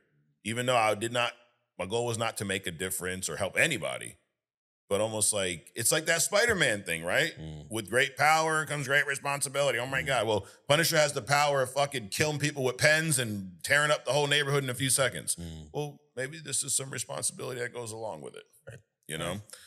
So yeah, and mid is not bad. I think I went into it with these high hopes based off of what I've seen of the Punisher. Like in Daredevil Born Again season 1, the Punisher scenes were the highlights of that season for me. When him and Matt were going at it, and then when they teamed up a little bit at the end, that was fucking awesome. Yeah, but you had you had it wasn't all that. No. If it was just literally, it opened with them fucking fighting, and then the whole thing was them fighting, then it ended with them fighting, you would have been like, it's kind of bullshit. Right. Which is pretty much what this special presentation was. Correct. So it didn't feel special. It felt like a one-off, which is fine. I'm cool with it. But don't tell me it's going to be fucking special if it's not. Fuck. It wasn't your kind of special. It was not my kind of special. But what's coming up next is my kind of special, Adrian. This is the segment called Who the Fuck Is? And I didn't even tell you yet. I kept it a secret this whole episode. You know who our character is this week? Our focus this week is Scott motherfucking Summers, Cyclops. Who the fuck is Cyclops? And I'm going to start like I do every week and tell you who Cyclops is not, okay? He is not a joke, Adrian. He is not some little middle manager. He is not the fucking hall monitor of the X-Men. He is not some cuck-ass fucking Boy Scout. That is not who he is. He's not Xavier's little lackey. No. Scott Summers is an OG, Adrian. He's been fighting a race war since the age of 15. He was an orphan. He lost his family at a young age. His power, he's not some laser-eyed motherfucking X-ray vision. He's got this insane concussive blast. We're going to get into his powers, but Scott Summers, Cyclops, is a badass motherfucker. I didn't know to the extent because I've been tainted a little bit by Fox's X-Men in a lot of ways. And one of the biggest offenses of that whole movie universe is how much of a bitch they made Scott Summers. That's what, among other failures, the Jennifer Lawrence Mystique, the fucking joke of a Sabretooth in the first couple movies, Storm, Halle Berry, what does a toad say? I don't know what the toad says when he gets shot. I don't stop, knock it off. A lot of the rogue that we had, I mean, I could go on. And James Marsden, who looks the part, right? Great actor. James is a great actor. And then you serve up this shit sandwich of a Cyclops story that we got across all these movies. It was bullshit. The 4 seconds of Scott in the Doomsday trailer taking off his visor and blasting the entire fucking world was better than pretty much everything Fox ever showed us. It's like a Gina Carano. Simultaneously. Exactly. So, who the fuck is Cyclops, Adrian? You're going to like this, and some of this is going to sound familiar because you did a hidden gem on Corsair, I believe. His daddy. Corsair, Cyclops, and Havoc. Yes. I've done hidden gems on all of them. So some of this is gonna sound familiar. He is, like I said, not a fucking sidekick. He's not a backup. When the X-Men and the Avengers fight, you know who fights Captain America? Cyclops. He goes toe to toe. Let's talk about his origin, though. It's not no happy story, dude. He was a child. He was flying in a private plane with his dad. His dad was a test pilot. His mom, his younger brother, Alex, who's really good on the hula hoop. Out of nowhere, an alien spacecraft from the Shire Empire just popped up, dude, out of nowhere, materialized. It attacked the plane. The plane's going down in flames. They had one parachute. This is like some Titanic shit. So you got the whole family, you bring one parachute. So what does the dad do? What most great dads would do? They strap the boys together to this one parachute, throw them out the fucking plane. Parachute catches fire. They hit the ground. Scott smashes his head on a rock, and there was a traumatic brain injury that happened that physically damaged part of his brain. And it damaged the part of his brain that would have actually allowed him to control his mutant powers.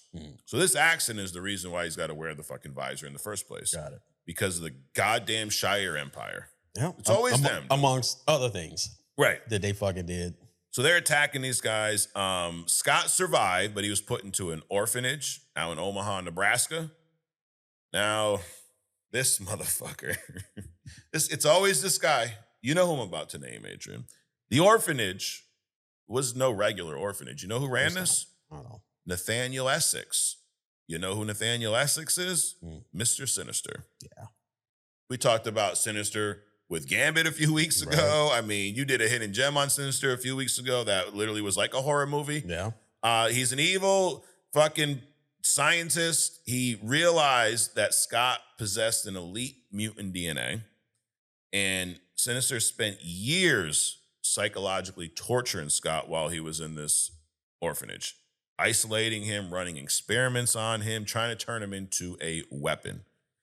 So let's talk about the weapon before we talk about where he goes after this. So I think that his powers, there's probably one of the most confused powers, or one of the powers that people are most confused about in the comics. It's red blast coming out of the eye. So what does everybody think? Laser, something hot, heat, right? It's burning things. It looks very similar to Superman's heat vision, right? But it's not. It is nowhere. Cyclops does not shoot heat out of his eyes, out of his visor. They don't melt metal. They don't start fires. They don't burn. It is an extreme concussive kinetic force, but we're going to get into where it comes from, because that's completely, nobody would have guessed that, because it looks like it's just power coming out of his eyes. Right. So it's not like a laser. It's like being hit by a Mack truck that's traveling at like fucking Mach 3, dude. It will shatter your body. Where does it come from, though? In Marvel's physics, his eyes don't generate the energy. Scott's eyes are interdimensional portals. Yep. Whenever he opens his eyes, he opens a gateway to some completely different universe that is filled with infinite kinetic energy. Fans call it the punch dimension. I've never heard that. Have you ever heard that? The punch dimension? No, it makes sense. It's like it sounds like a cute name for what his blasts do. Yeah, it's a once kinetic they come punch. out, right? It's like, it ain't like the fake punches that Ronda Rousey threw at Gina Carter. It's like a real Mike Tyson punch on fucking steroids. Right. So now the reason why before Robin Givens. Yes, before that. Definitely before that. And the reason why he needs the visor and the ruby quartz is because of that brain injury. He can't turn the portals off. They're always on. So it's like he's always holding back a damn nuclear level of power behind his fucking eyelids. The visor he wears, it doesn't focus his power. It actually restrains it. Right. So that's why when he takes it off, it's so much more powerful. And the visor was created by Hank, right? Yes. Okay. It's made of ruby quartz. It's the only material that neutralizes kinetic energy. So, but like I said, when he takes it off, dude, it's like a fucking weapon of mass destruction, bro. Trump would be trying to seize his eyeballs. You know? Absolutely. You can't have him have a weapon. I'm going to take over Venezuela and I'm going to use Scott's visor because he's not black. He was a weapon of mass destruction. Everybody know, Adrian, it's tremendous. Everybody knows that Scott's not black. He's a weapon of mass destruction. He's blown the skin off of a fucking sentinel. He's ripped the Hulk in half, dude. He's literally blasted a hole through the side of a mountain with this shit. Yep. Yeah, so the fact that in that Doomsday teaser, I don't know what the fuck's going on for him to rip that shit off and blast shit everywhere, but shit must be going down, dude. Right. That's like, we talk about the genius marketing. They're telling us shit without telling us. All we saw was Scott rip his shit off and blast everything around him. All I know is they're in some shit, dude. Right. He ain't doing that fucking around with some Sentinels or, Sabretooth or some shit like that. No. That's some big baddie shit going on. So let's talk about a little bit of his mutation, because it's not just these optics. It's not just the portals. He's also a peak motherfucker. He has this almost like super human, like his mind's like a fucking supercomputer when calculating battles and strategies and shit like that. Yep. Dude, on the field, he's got some shit going on up here that Cap wish he had. I was gonna say Scott is like Cap without the serum. Yeah. Dude, so like speaking of Cap, he can throw his shield. He knows how to perfectly ricochet his shit, right? Right. He could throw it off that wall, hit you in the back of the head while you're talking to me. You wouldn't have fucking seen it coming. Right. He can calculate that because of the super soldier serum, right? Mm-hmm. So Scott has a very similar way to calculate his kinetic energy. He can ricochet that shit off of things and hit people. And he can calculate it like this. Right. His brain is a superhuman fucking computer in a lot of ways. You look at a chaotic battlefield and assess everything that's going on, fire a single fucking beam that, let's say it ricochets off of a damn steel beam, a mirror, banks off of this enemy over here, and destroys a wall that lands on everybody. Mm-hmm. Like he can lit just in seconds, almost on some AI type shit. It's his spatial awareness is actually tied to his optic blast power. So he doesn't even need to be able to see his target to hit it. I mean, dude, he's done all kinds of trick shots while he's been blindfolded. So he that's something we've never seen any of that in the movie. No. You just think his powers are fucking fire eyes, boom. But he actually has this spatial awareness that is superhuman in a lot of ways. Now, his energy comes from this other dimension, but his eyes still need fuel to hold those portals open. So he can actually use too much of his power. Sure. He can get tired. He can get tired out, you know. His body's always absorbing ambient solar radiation and cosmic rays from the environment.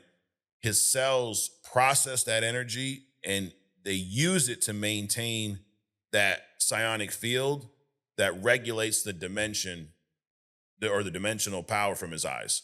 So his body doesn't it's not like Superman where his power absorbs ambient energy to fuel the blast. His body absorbs energy to control the blast. Correct. His eyes are just gateways, which requires dampening and closure, which is how he gets that ambient energy for. But when he opens his eyes, he just fucking bypass all that shit. Yeah. So technically he can run out of power. Sure. So it would take a lot. Like he would have to be locked in like pitch black darkness, fucking thousands of miles underground, completely cut off from all this shit. Well, hold on. So if that's the fact, then he's just a bomb waiting to happen, because if he's tired, if you think about a circuit, right? Yep. If his body is so weak that he can't maintain the shields, doesn't his eyes just fucking open and just blast out? Nope, because it's twofold. His power absorbing this energy also keeps the portals open. Because there's portals, then there's his eyes. Mm-hmm. So if he runs out of power, the portals will actually completely close. Okay. So the default is off. The default is off. So he's like a fucking lizard eyes. He's got eyes that controls the portal. The portal. And then he has a lens that controls the fucking gate. Correct. Okay. Yep. But dude, this would take literally weeks. He'd have to be trapped down there outside of, the cosmic energy, the sunlight, for weeks. And then this would happen. And then he would also have to fire continuously in that state. The beams will weaken until the portals shut down. So it would take a lot. It's basically, it ain't gonna fucking happen. Right. And then the second he steps back into sunlight, he recharges almost instantly. So let this motherfucker out, it's a wrap. And I'd imagine that the way they figured this out was probably Sinister fucking with him, right? Right. Let's see, what else? Psionic envelope. The energy that he fires is so powerful, it can blast a hole in a mountain. We talked about that. Oh, here we go. Why doesn't it rip off his own eyelids when it exits his body? Because Scott's body is enveloped in a permanent, you're going to like this, Adrian, you talked about body condoms plenty of times, a microscopic psionic field that neutralizes the kinetic energy of his own dimension. So he's essentially got a fucking skin condom too. Yeah. That seems to be a theme with the X-Men, you know? So he's immune to himself. He can physically interact with his own optic blast without taking damage. Mm-hmm. If someone were to hold up a mirror and reflect it back at his own chest, it would neutralize. Yeah, it would just neutralize. It would just wash over him. So we talked about like Magneto's condom, right? His magnetic field. Mm-hmm. So Magneto's condom keeps things that's external from coming in. Right. Dr. Doom's force field keeps things external from coming in. Scott's condom is like if you have the clap, right? And his condom prevents shit from getting out as opposed to coming in. Yes. Yep. So the moral of the story is there's all kinds of body condoms that you can use. It's a matter of, do you want to let things in or out, you know? Who knows? Scott's a STD. He is, yes. Dude, another thing that he has in common with it feels like everyone I've talked about the past few weeks here has this telepathic immunity. We talked about, like, of course. I'm like, dude, where did this happen? And I promise you, I'm not looking up characters with telepathic immunity. I'm literally just thinking of, dude, who's going to be cool? Selfishly, I'm like, who's going to be cool for me to learn more about? And then I can tell all of you all. Sure. So he's got something similar. It's not a genetic mutation he was born with, but his mind has kind of been altered into this telepathic defense. So it's not based off his power.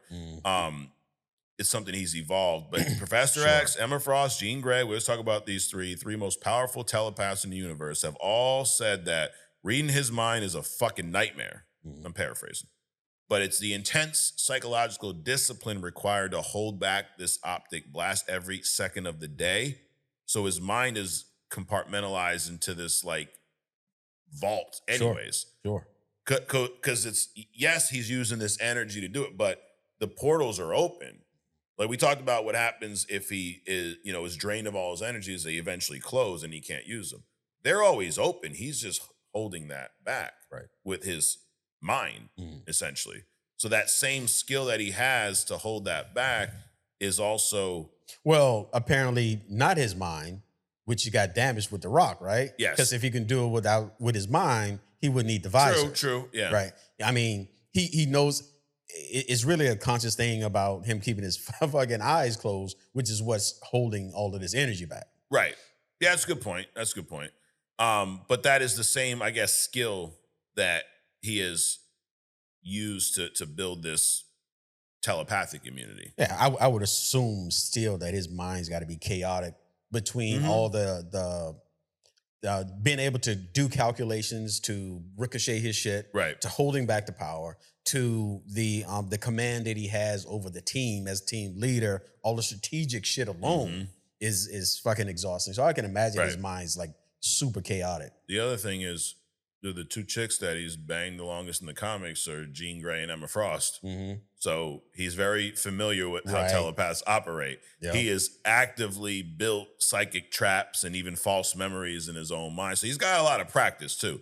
So I don't think day one, he probably wasn't a problem at all to read his mind. Right. This is something that he, evolved to, as we talked about with the Punisher. Well, characters evolved, I mean, you got to, think about it. In order for them, like you just said, the two chicks that he's been banging the longest, in order for him to bang them the longest, he has to build up shields because they're reading his mind, during the banging. Yes. Right. So he's got to put up, create some kind of way to protect himself during this whole process in order for them to like him enough to keep coming back to get banged. Right.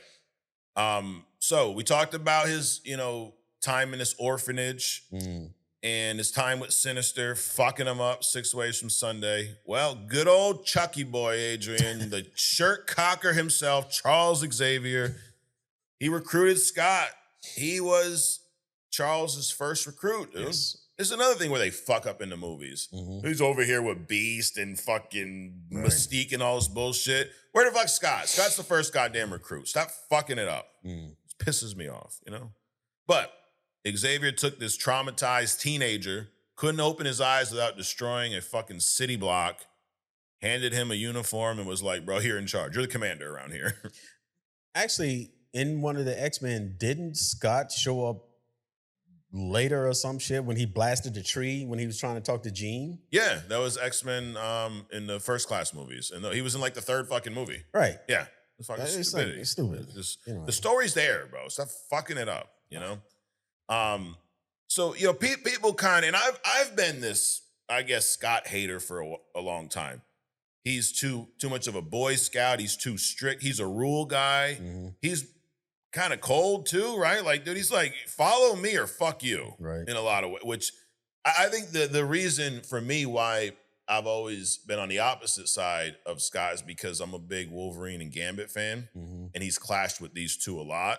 So I've always been like, I'm side Wolverine, bro. Fucking claw that bitch in the throat. But technically, it usually is Wolvie and Gambit breaking the rules, and Scott's in charge. So you kind of, I guess it makes sense, right? I've always kind of shit on him because they've always wrote him as being a pussy. Yeah. Literally. So in the movies? Everything. Yeah. But I mean, think about it. Why is he so strict? Well, Xavier put the weight of this entire fucking mutant war, this race of mutants, on his shoulders as a teenager. Sure. Like, you're my first recruit, bro. We're fighting this fucking war. You see what's going on out there. Yeah, I know you're 15 years old, but put this fucking suit on and let's go. A lot of pressure, right? A little bit. So, and also he can't make mistakes.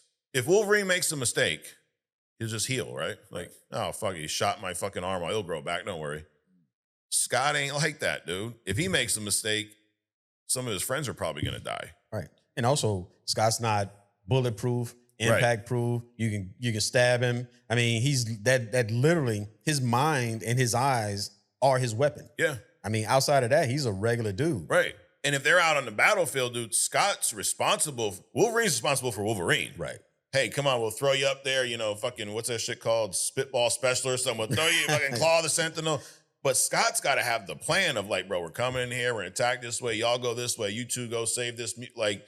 And then he's got to adjust on the fly. Wolverine and Gambit just got to take orders. But throw your little fucking cards over there, say shit that nobody knows what you're saying, and take your big ass bucket head. Oh, I'm thinking of the Channing Tatum one. Sorry. He's got a lot of pressure on. So I'm becoming a Scott, sympathizer, I guess.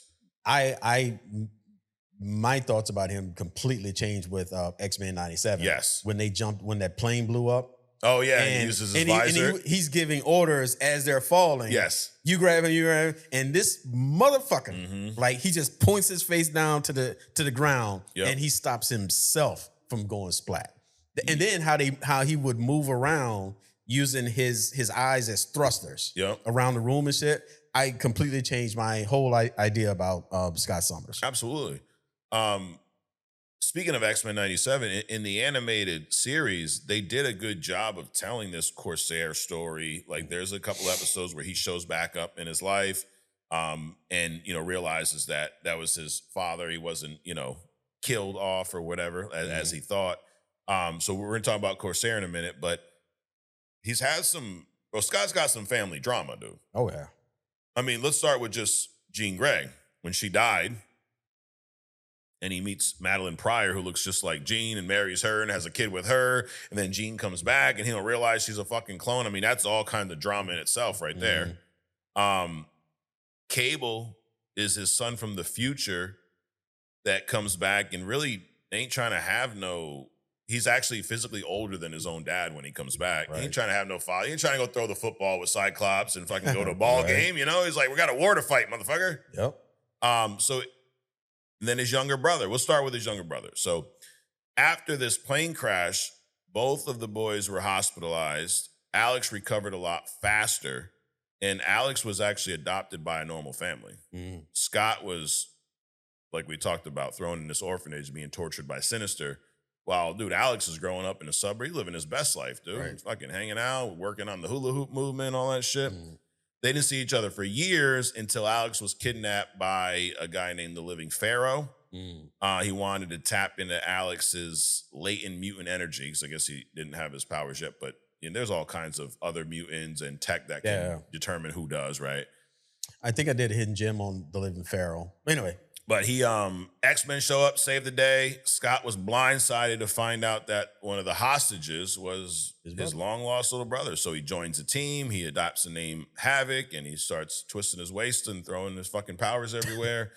And the thing about their relationship is there's a quirk in their genetics. So they are entirely immune to each other's powers. Cyclops could blast Alex with an optic blast, and it does nothing to him. And Alex can fucking twirl those hips and throw a plasma blast at Scott, and he don't feel a fucking thing. So they really, if they're fighting each other, bro, if it's a brotherly fight, it's just fisticuffs. They can't do anything else to each other. They're the only two people on Earth that can't hurt each other with their own mutations. It's crazy. They can beat each other to death, but they can't blast each other to death. Not at all. Can't even use your fucking power on them. So a fair fight, right? They do have a sibling rivalry. You know, Scott is the military commander. Alex is really insecure. He kind of feels like he lives in the shadow of Scott. Alex resents Scott for his, Boy Scout, dickhead, I'm in charge type of authority. And Scott gets frustrated with Alex because of his emotional instability. So he's kind of like you with the Punisher thing, bro. It's too much fucking feeling sorry for yourself. Right. Get on the fucking battlefield, bitch. And he's like, oh my God, I grew up in the suburbs and I'm in your shadow. And he's like, shut the fuck up, do your little hip twirling and fight some motherfuckers. But then he was put in a leadership role. He led the X Factor team, Havoc did. But he often crumbles under the same pressure that Scott would just, fuck it, I can handle it. Now, Christopher Summers, Corsair. This is, you should realize why Scott's so fucking rigid. And he don't care. I think he don't care, but he's all business with a lot of people. Sure. So during his plane crash, his dad didn't really die in the plane crash. Neither did his mom. Before the plane exploded, this Shire fucking warcraft, they teleported Christopher and Catherine Summers aboard their ship. They said, fuck those kids. They took the parents in. And Christopher was forced to watch the Shire Empire impregnate his wife. They're saying it gently. Yes. Yeah. Well, I was the algorithm major. I don't want to say the R word, and then murdered her. They busted all up in her. Ooh, skeet, motherfucker. And then took her out. Well, it wasn't that quick. Because she was pregnant, and they actually extracted the embryo, which became this other fucking brother. Right. Oh, I'm sorry. No, she was already pregnant, and then they murdered the wife and then took the baby out. Right. So they didn't impregnate her. My bad. I'm sure they probably still got theirs. Somebody jammed up in there. Yeah, you have to. It was violent though. It was definitely, it wasn't a good time. No. And then Christopher was thrown into a slave pit. He eventually led a rebellion, stole a Shire spacecraft, formed a crew of some space pirates called the Starjammers, and he took up the name Corsair. Sounds like his story could be a perfect, almost, I don't want to say a reboot because it's not, but it could be an X-Men version of like a Guardians of the Galaxy type story. Absolutely. Some ragtag fucking, space pirates. We don't need to know all the ins and outs of who they are. They're just on a mission, bro. They're rebels. Right. I think that's the other problem with Star Wars too, is you got Marvel who does Star Wars better than Star Wars. There's that. You have the Guardians. If Guardians of the Galaxy saga, I think, basically provides a lot of what you look for in a Star Wars movie. Crazy creatures, space fucking pirates in this, and great visuals. They're up in space. Oh my God. Not like Katy Perry, but like real space. So anyways, but the years later, though, during the good old Phoenix saga, this is another reason why they have fucked this Phoenix saga up so much. Yeah. How do you do the Phoenix saga twice with no Corsair, no Shire, no? Anyways, they're trying to piss me off today. See, I try to do this because I enjoy it. They fucking always piss me off. Anyways, X-Men traveled into deep space. They crossed paths with the Starjammers. Scott and Corsair actually fought side by side. They had no idea who each other was at that point. But Corsair realized that he was Scott. He recognized his kid, dude, right? Wasn't Jean involved in it? Jean realized who they were. We're going to get to that. Yes, okay. She confirmed it. But Corsair realized it almost immediately. Got it. I mean, you're even though it's fucking 20 years later, that's your kid. He recognized him, but he was too ashamed to say anything. So he was like, I ain't saying shit, bro. Fuck that kid. We tried to get rid of him once, you know? Yeah. And then the truth came out when the Shire crystal and the telepathic powers of Jean Grey revealed that Corsair was actually his father, revealed it to Cyclops. And that just shattered Scott's like fucking view on the world. So this person standing in front of him was actually his dad that he's been mourning for over a decade. Because there's that element too. It's not like, oh, I found my long lost dad. You thought your dad died. Right. You lived your whole life with this, grief about this individual. Then to find out he's up here fucking playing Han Solo in this motherfucker. Right. It's like, why the fuck didn't you come find me? I'm sure there was a lot of that. Yes. So you would think that, Scott's probably thrilled. My daddy's back. Oh my God. No, he's not too happy. He wasn't too, exactly that. He's like, when he found out, his first question was, once you got a spaceship, bro, why didn't you come back to find us? Motherfucker. Right. You went out to get milk, bitch, and never came home. I mean, bro had a spaceship, dude. Hey. Got people that will, they got to get an Uber to go see they got to walk, they got to ride a fucking bike. Oh my God. Motherfucker got a spaceship and then come back to see his kids. Talk about one of the worst. If Mystique's fucking bottom of Mother of the Year award, Corsair's right down there with fucking some of the worst fathers in the comics. Holy shit. Corsair's excuse was he assumed that the boys died in the parachute fire. Okay.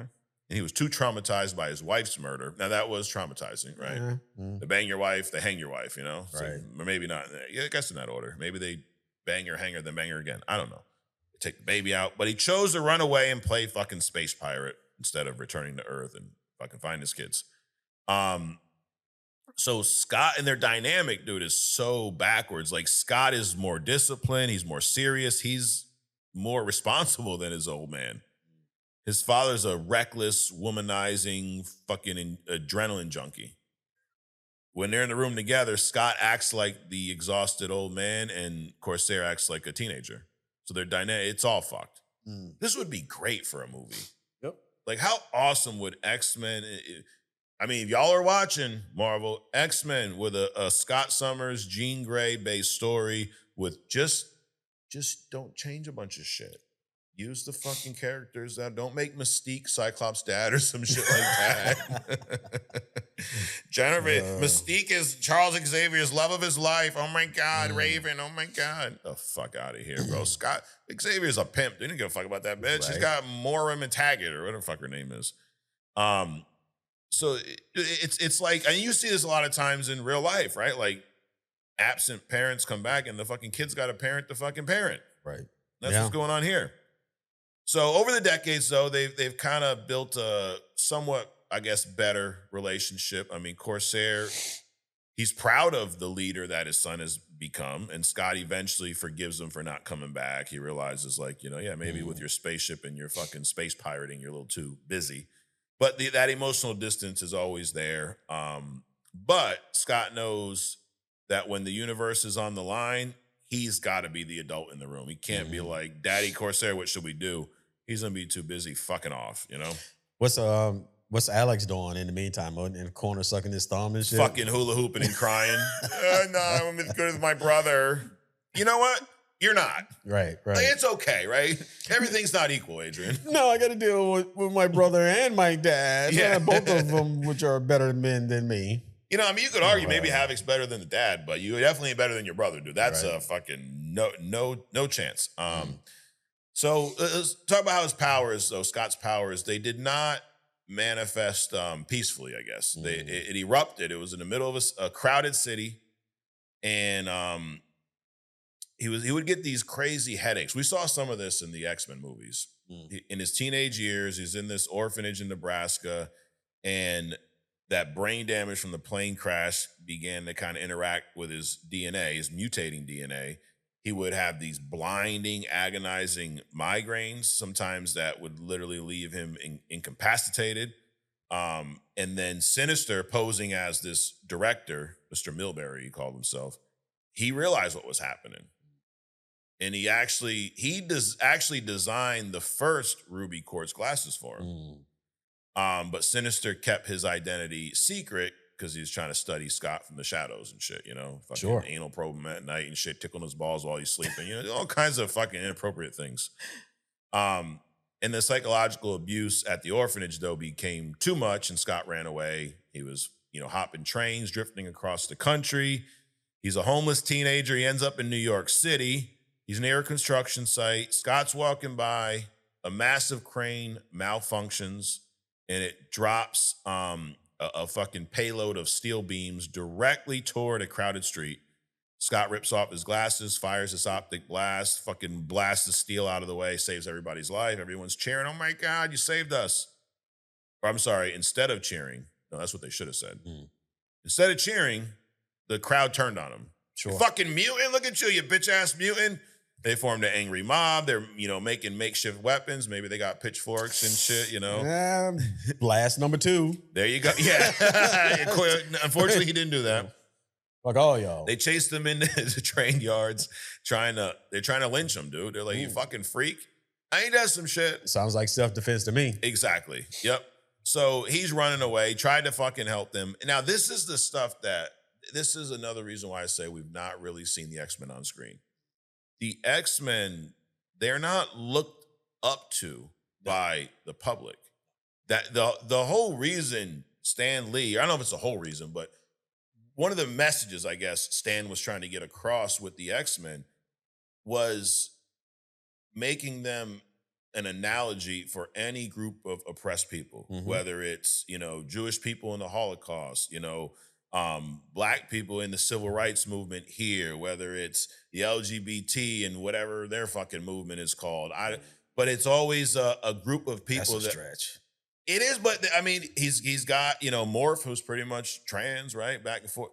But the whole thing is about people being treated a certain way because of either how they look, what they believe in. And in here, it's, you know, the mutant ability is what connects all of these characters. So that's something, though, that they've not done a good job on screen with. I think they're gun shy with that. I was going to say that. They're afraid to touch these subjects. Right. Which I hope that when we get this X-Men done in the MCU, I hope we're not afraid of that. I hope we lean into that. I hope we show how truly shitty they were treated by the public, why they have to be in hiding, but also know they can save these individuals. Right. I mean, it's like one of those Punisher, you know, issues. Like, your point, just blast these motherfuckers, they're trying to chase you. But he fucking saved them because he almost witnessed them dying. But he also knows that, dude, this is the world we live in. They look at me a certain way because of who I am, but it's not going to stop me from saving them. Right. And it's that whole inferiority thing. Yeah. You know, I know you have something that's better than mine. So because I can't get what you got, I'm either going to control you or kill you. Yep. And then from there, so he escapes the mob, but he doesn't escape the streets. He is targeted by someone else who recognizes how valuable he could be. This teenager with this fucking damn near nuclear ability. Jack O'Diamonds. You ever heard of this motherfucker? Jack Winters, Jack O'Diamonds. He's a mutant criminal. I never heard of this bitch. He's hiding out in the slums. He has the ability to turn his body into a living diamond. Makes him indestructible, but he has no, like, firepower. And Winters takes in Scott, not out of the goodness of his heart. He violently beat him as a teenager and forced him into servitude. He realized that Scott's optic blasts were fucking amazing. He realized what he could do. He began using Scott as a hostage henchman. He'd abuse him, forcing him to blast open vaults and security doors. The climax of this came when Winters forced Scott to help him break into a heavily fortified nuclear power plant. He forces Scott to break him into this power plant. He's trying to steal radioactive materials. He's terrified, dude. He's traumatized. He's believed his destiny was to become this freakish weapon for these monsters. He was so abused, it was like that fucking Stockholm syndrome. He's believing he's supposed to be doing this. Now, let's jump into when Shirtcock and Xavier rescued him. Xavier's been tracking these massive spikes in kinetic energy caused by Scott's eyes. So he's seeing these powers because obviously he's up in Cerebro. Oh my God, let me find the mutants. Xavier tracks Scott to this nuclear facility. Xavier doesn't call the cops. He shows up in person.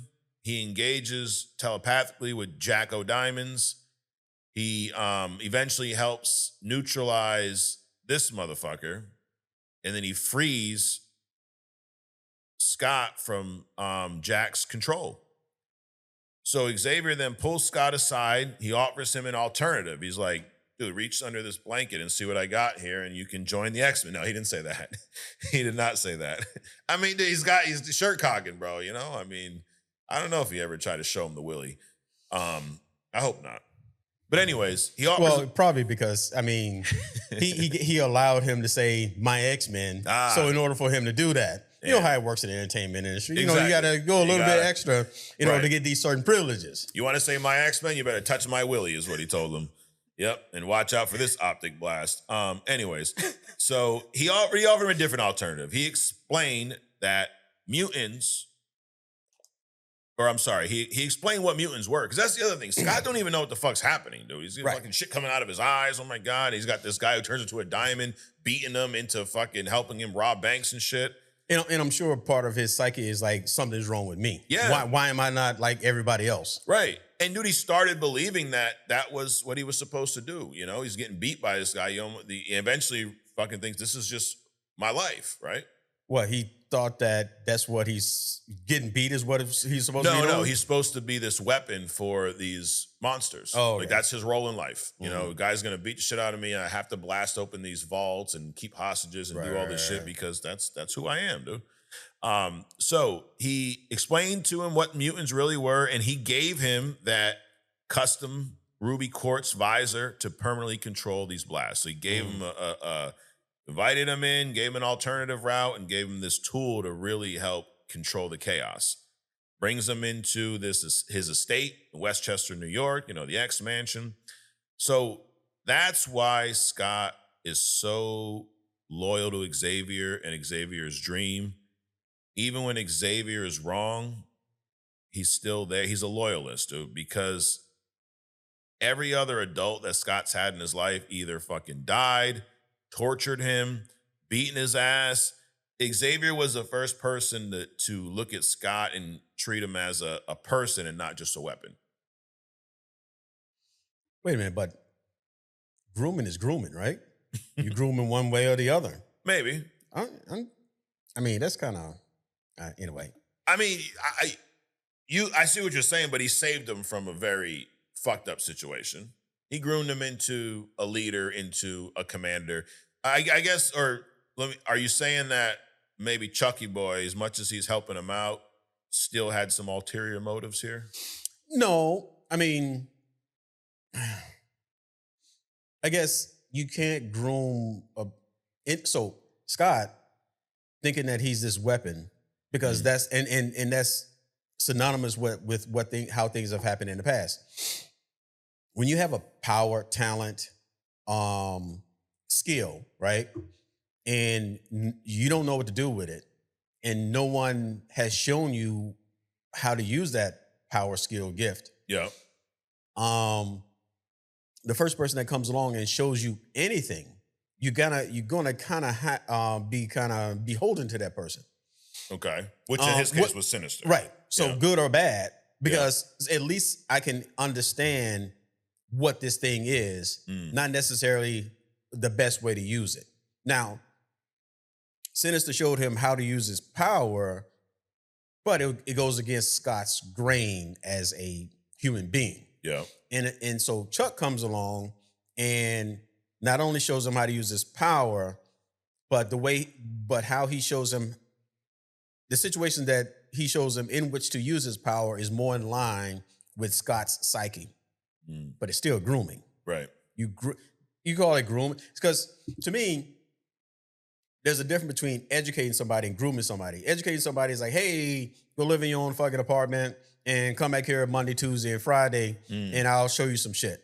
Okay. Grooming is I'm gonna take you into my shit, isolate you.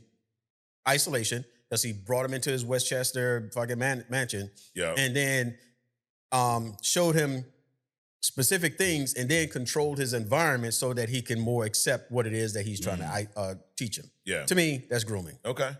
I mean, he did. Yeah, he gave him a home. He gave him a purpose. He gave him all this shit. But in return, he had to become this soldier in this never-ending war. Right. There's a trade-off. You want to stay here, keep getting beat by the fucking diamond guy, or having Sinister fucking play with your taint, or do you want to come over here and run my fucking army of mutants and, you know, fight this war?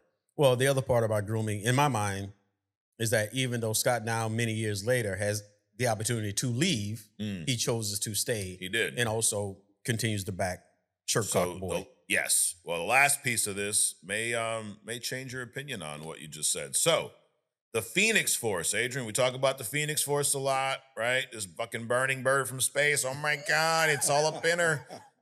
Jean Grey is synonymous with Scott and the Phoenix, right?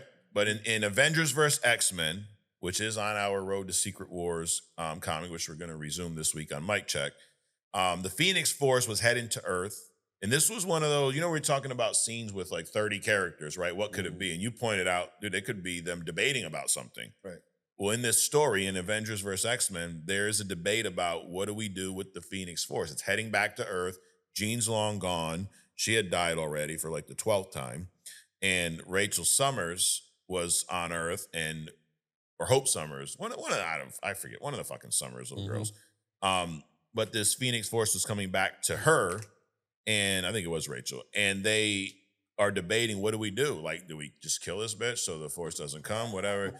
So Iron Man, of course, Adrian, your boy fucking Iron Man, dude. You know, you like the problems. That's what, you know, you like the problem child. You're like, maybe you think you could fix them. This motherfucker blasts the goddamn Phoenix Force with a massive laser, and he shatters it into 5 pieces. So he didn't fucking destroy it. He fucking he multiplied this shit.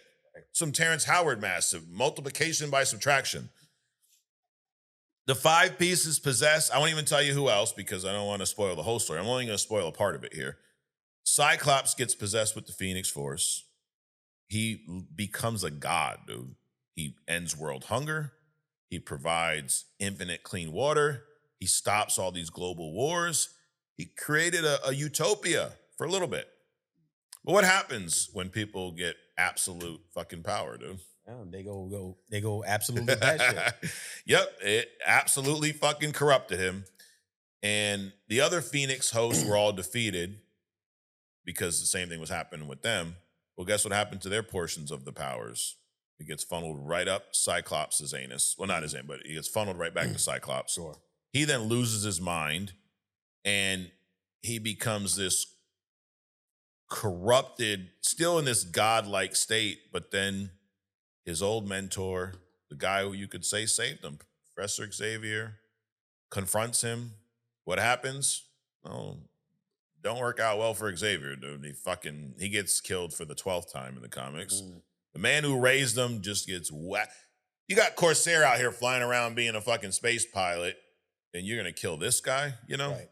It happens. But then the Phoenix Force finally is purged from him later on. Scott's then thrown into, mutant prison. He didn't apologize, though. He became a political prisoner. He became a lot more aggressive. He almost aligned more with the Magneto-esque philosophy after this. He creates this rogue revolutionary team of X-Men. This is where he's got the red suit with the X over his visor in the comics. Right. And he embraces the mantra, Cyclops was right. No longer a Boy Scout. He's now this militant revolutionary, willing to do whatever it takes, willing to die to protect his people. So crazy character arc. I didn't know that last piece about how he went from literally the Xavier loyalist Boy Scout to fucking killing Xavier, being purged, becoming a prisoner, and then adapting this Magneto type of philosophy. So that's a lot, but that is, Adrian, who the fuck? Scott Summers, Cyclops, the ultimate X-Men, badass motherfucker, dude. Wait a minute. So 2 things. If he had this whole mental shift, is he still the same Cyclops? Kind of back to the ship thing? Yes. Okay. Second thing is, did he stay in that state? Is that where he is today? I think that's where he is today. Yeah. Damn. Yeah. And I've not. Now I could be wrong. Somebody read a comic. Fucking relax, dude. I don't. I've not read a lot of the recent X-Men stuff. But I believe that is where he's kind of landed. But it's crazy, dude. I mean, this guy, 15 years old, some, telepath puts this visor on this kid's face and says, "You're now responsible for stopping, I guess, the genocide of our race." I mean, they're killing off mutants. It wasn't like they were, throwing stuff at him and saying bad names. They're fucking killing them off. But what the tone with mutants is that pretty much every one of them went through some horrific shit when they were younger. Yep. Or they went through some horrific shit like Jean when they got older. Right. Some of that horrific shit was the catalyst for their powers, showing up. Right. But just like the X-Men all together, you talk about, it's really aligned with any group of people that's been kind of stepped on over time. Yeah. But each person, even within those groups, it's not just the whole group went through some shit. Right. It's like each individual went through some shit. Oh, yeah. In order for them to become this group. But the thing about it is like, they became this group that started protecting themselves and even the people that's trying to kill them. Sure. Which is crazy. Oh, yeah, dude. It just, the more you say that and the more I talk about this, the more it pisses me off with what we actually got from the X-Men. Like, we got just the tip, Adrian, and that's not fun for anyone. Right.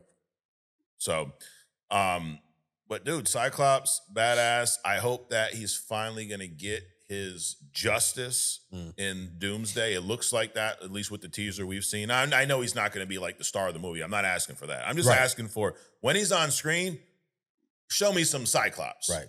Don't show me bitch ass Scott the cuck boy. Right. Show me some fucking Cyclops on screen. There you go. So anyways, something else that was shown to me on screen this past week was Thor Ragnarok. That was our Doomsday movie of the week. My favorite Thor movie. This movie is where Thor was reinvented. Thor was corrected. Thor got his due. And then he got fucked up right after this.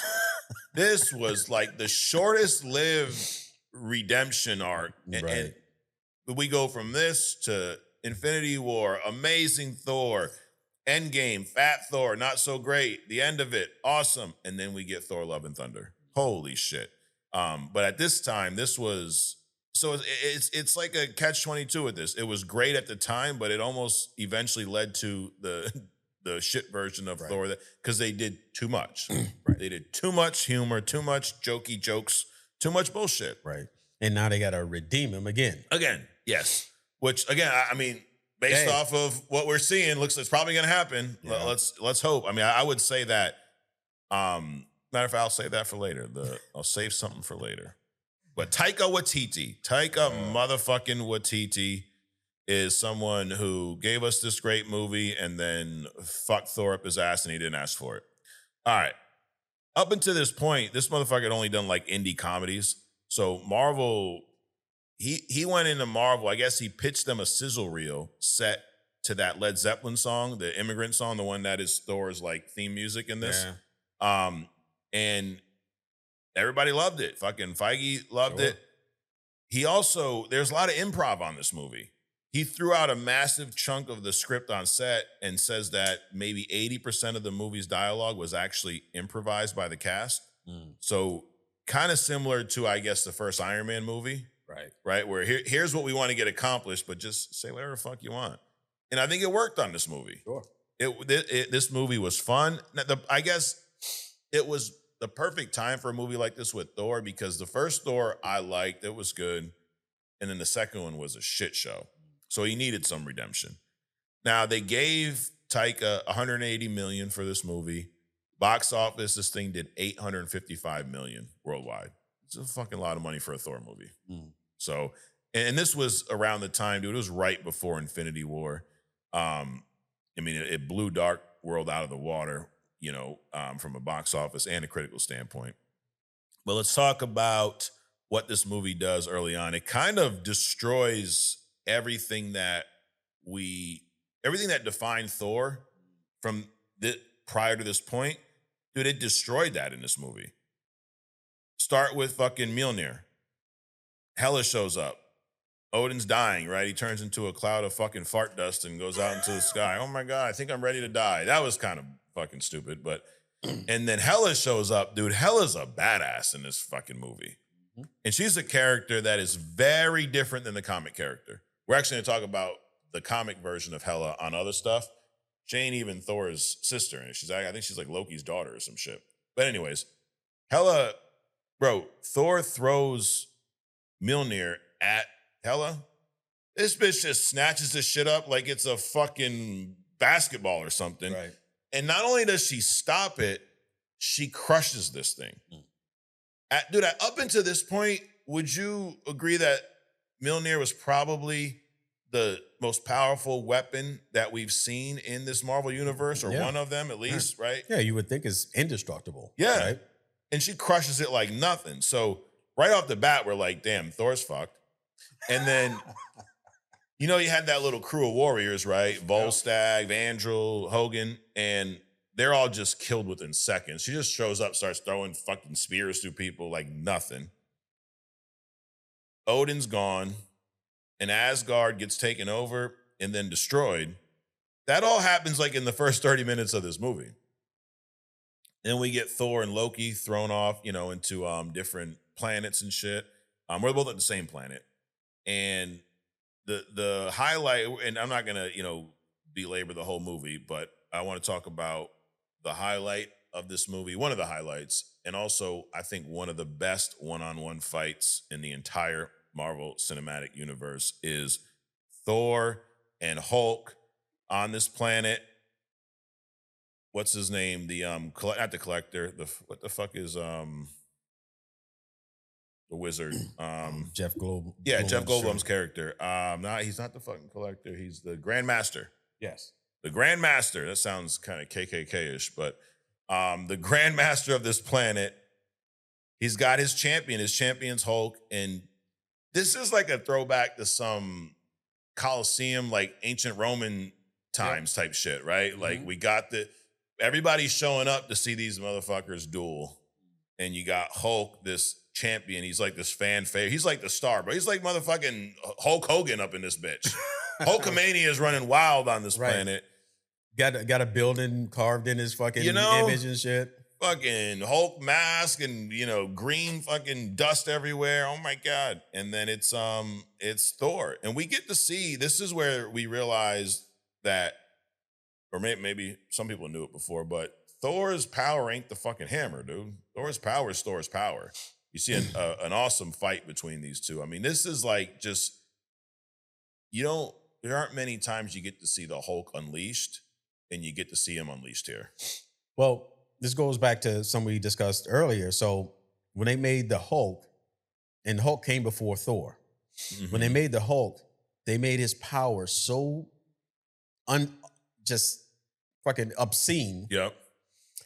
When they brought up Hulk's power, they was like, well, the only being that we could create that could defeat the Hulk had to be a god. Right. Which is where Thor came in. Mm-hmm. So that's why he really exists. Yeah.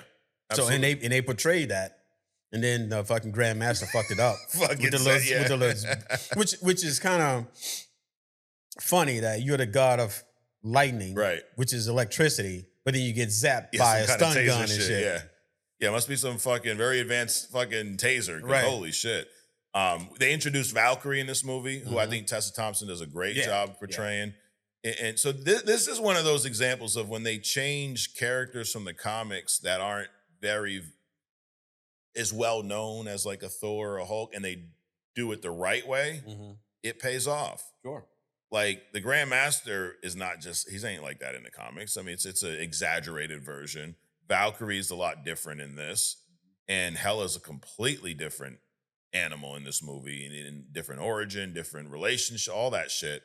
But they did a good job with it. They made her, and there was no intro, no lead up, no build up for Hela. Hela's the top probably I don't know, definitely top 10, maybe top 5 villain in the MCU. I mean, she's above a lot of, when you really think about it, she's up there, dude. I think her power set puts her tops her off more than her exposure. Yeah. There's other villains that have more exposure. Yeah, than her, that you see, you hear, and shit like that.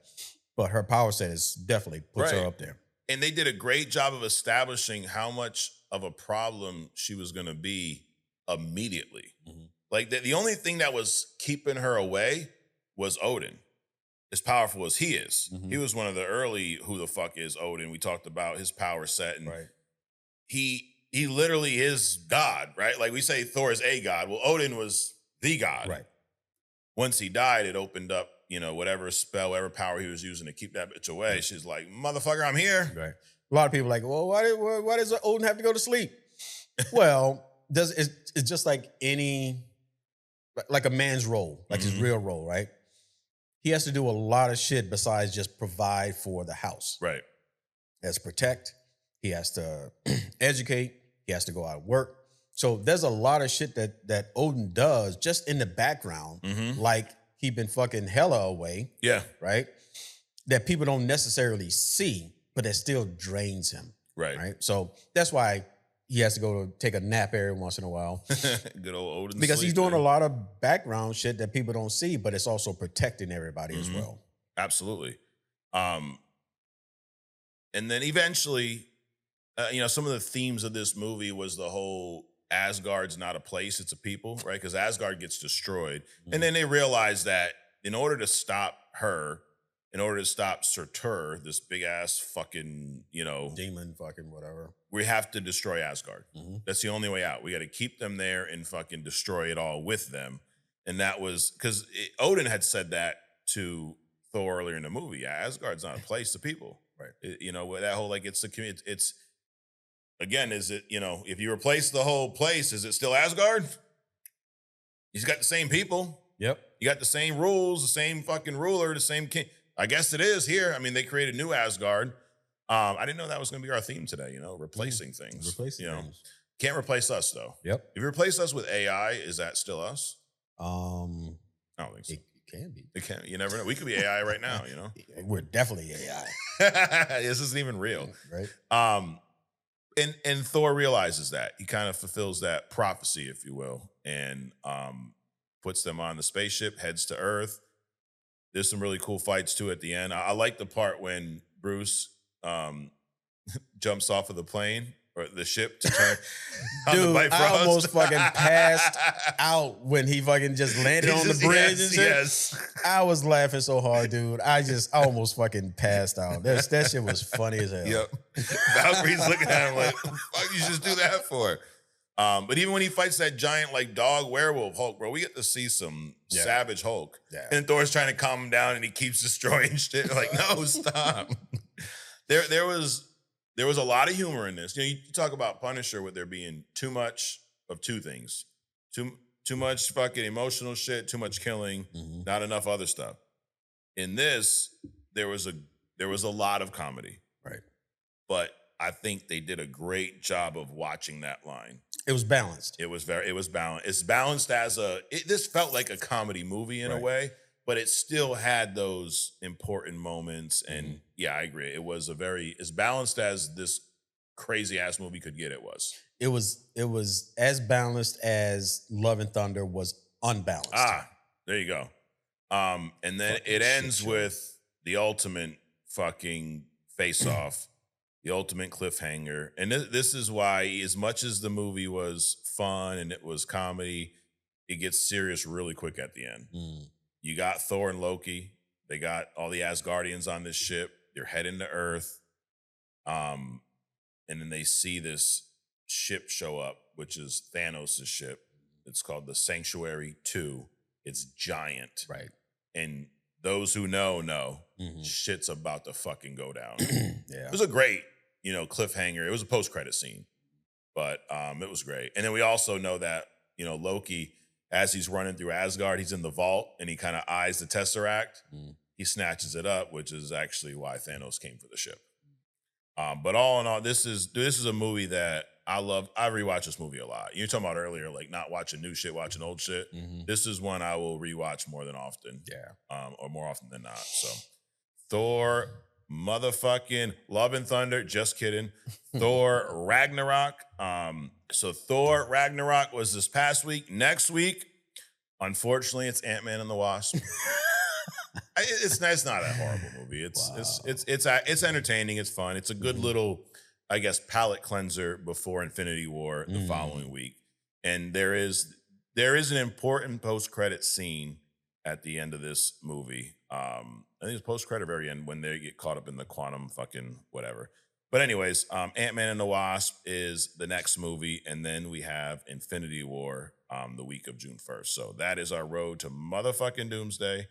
All right, Adrian, we are going to, actually what we're going to do, we're going to switch it up a little bit. We're going to go right to Hidden Gem because we're running close on time. So I wanted to give you a proper fucking platform for our Hidden Gem.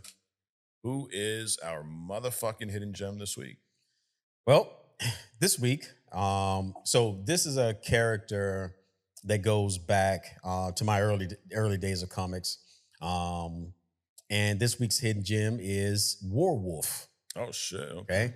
So Warwolf has three major incarnations in the Marvel comic, each built around a different concept. You have a cybernetic wolf brain weapon. You got a traditional werewolf commando, and a cybernetically augmented person who has the ability to change into Warwolf. Not werewolf, but Warwolf. But the idea is the same, right? So Warwolf is a code name shared by multiple Marvel characters. It's kind of like the Green Goblin, the Hobgoblin, whereas multiple people has been this individual, right? So the three incarnations, you had the original one, and this is the one that I'm most familiar with. Now, I did a Hidden Gem back in the day on Deathlock. He's a cybernetically created soldier. Now, the person that created Deathlock is basically the same person that created Warwolf. The idea was that they were going to take cybernetically enhanced individuals and make them living weapons or augmented weapons platforms. Okay. So the first one, the Cybertech Werewolf, was created by Billy Hansen and other Cybertech. These are not real people. This is in the comics. Got it. And other Cybertech systems personnel. Basically a cybernetic division of Roxxon, and Roxxon is one of the big companies, just like those motherfuckers. Yeah, exactly. Bro. Everybody's building all this bullshit. Yep. So Roxxon is like, I mean, you could say it's like Stark Industries. You could say it's like Wayne Enterprises. Just corrupt usually. But usually corrupt. The flip side of it. And you see a lot of Roxxon and Spider-Man stuff. Yes. Miles stuff too. Yes. Yeah. Yes. So they created this werewolf by placing a wolf's brain in a cyborg body. And these werewolves can be cybernetically remotely activated. Basically, what they do is they were created to go and level the playing field. And level the playing field meaning typically assassinating people. Yep. That goes against either the company or the individual itself. Now, Warwolf was eventually killed. This version of Warwolf was eventually killed by Deathlock, the other creation of Roxxon, because Deathlock realized that this was basically, a wolf inside of a cybernetic body, and they hadn't quite perfected the combination. So this thing was going to die in a few hours anyway. So he just euthanized him. Got it. Like I said, ultimately, basically used as a corporate assassination tool. And it kicks off Marvel's kind of fascination with this bio-cybernetic horror, as they call it. It's like a genre, bio-cybernetic horror.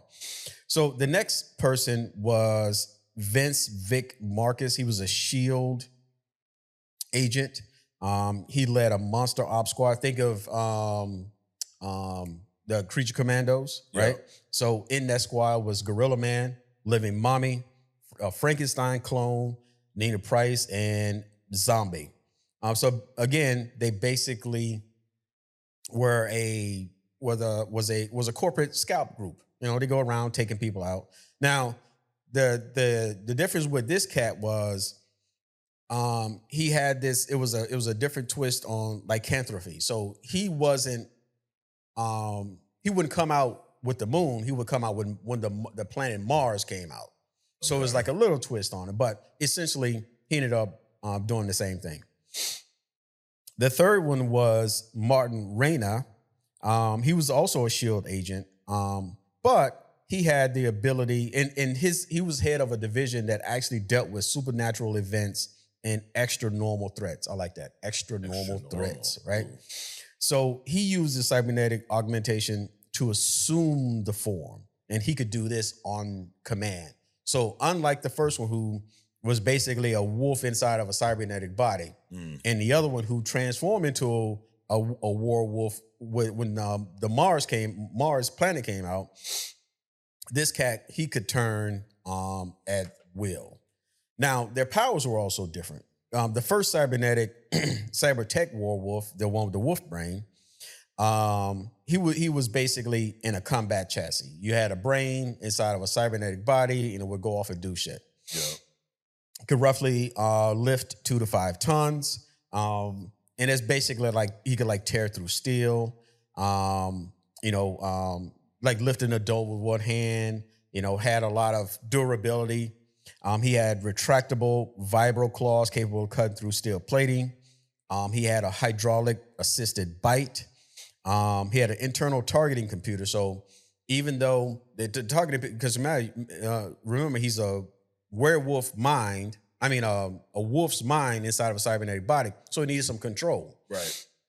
So they had an internal targeting computer that make sure that he locked on whatever target they wanted him to lock on to. And of course, he had some kind of armor plating. So he could, take rifle fire. He survived explosions. He could even function after being, having parts of his limbs torn apart. So he operated on predatory programming. He enters this kill cleanup mode, but he can do this. He displays this berserker-like aggression with damage. So it's kind of like when he's cornered, he becomes the most dangerous. He's a fucking animal, right? So yeah, animal act like animal. Yeah, exactly. Remember that the tiger that fucking swiped the guy in Vegas? I forget the duo. He swiped him or mauled him. I think he mauled him. That duo, Garfield, yeah. So those motherfuckers, I don't know. Or the lady that kept the fucking chimpanzee up in New England somewhere. Yep. I mean, at some point, the fucking thing's going to do the thing. And a lot of people go, the thing just lost its mind. No, it fucking woke up and was like, I'm an ape and you're a person. Fuck you, motherfucker. Right. Or the lady that kept the snake, right? And she took him to the doctor. He's like, hey, this snake, he's not eating. All he's doing is stretching out next to me in the bed and shit every night. And the doctor's like, you better get rid of this fucker. He's sizing you up, making sure he can swallow your dumb ass. Right. That's what he's doing. He's fasting. Yeah. Getting ready for the big meal. Opening up, bro. Hey, that's it. Fucking ready. His mother, like the lion went, or it was a tiger. Tiger went crazy. No, the tiger was crazy when he was fucking jumping out. Exactly. Fucking jumping from base to base and just posing for pictures. Right. No, he just turned. He was like, I'm a tiger. What the fuck am I doing? What are you looking at? Why are you wearing that stupid shit? And just fucking mauled him.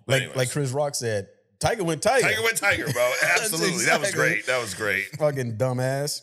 The second one, this Vince Marcus. So his werewolf commando transformation was triggered by Mars, not by the moon. Now, his strength class went from 2 to 5 to 10 plus, which is comparable to where Marvel puts their werewolves, right? Yeah.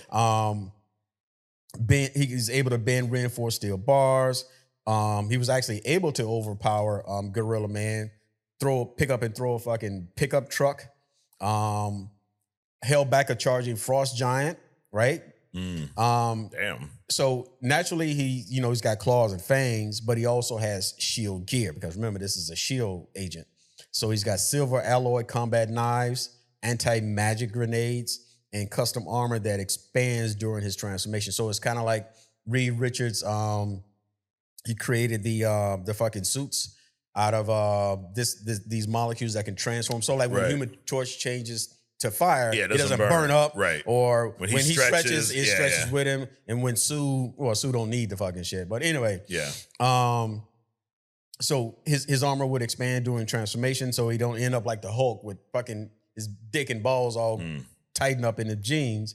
He's able to take arrows from Merlin, survive his bit by lightning spells, withstand high caliber rounds, and can regenerate from stab wounds and within minutes. So he also had a healing factor. When Mars is high, he entered this hyper predatory state. His strength spikes, his pain tolerance increases, and his tactical reasoning drops, meaning he's less tactical and more savage. And then you got the Martin Reyna, the stake director werewolf. He uses cybernetic augmentation to shift into the warwolf form, and he's also class 10, 15 tons on the strength, which gives him more strength than the previous one. He can rip titanium reinforced vault doors. You know, he cybernetically enhanced claws, the vibro edge shit. He has a retractable armor mount, shock blades, heads up display targeting system. In other targeting gears, I'm assuming he can just attach whatever he needs to his armor, go take shit out. But the point of it is that with each iteration of the War Wolf, their mission remains the same. Pretty much, they are corporate assassins to a degree. Yeah. Right. They have basic weapons and capability. The teeth, the claws, durability, extremely fast. Like one of these cats can run up to like 300 miles an hour. The first one. The cybernetically enhanced wolf with the brain in the chassis.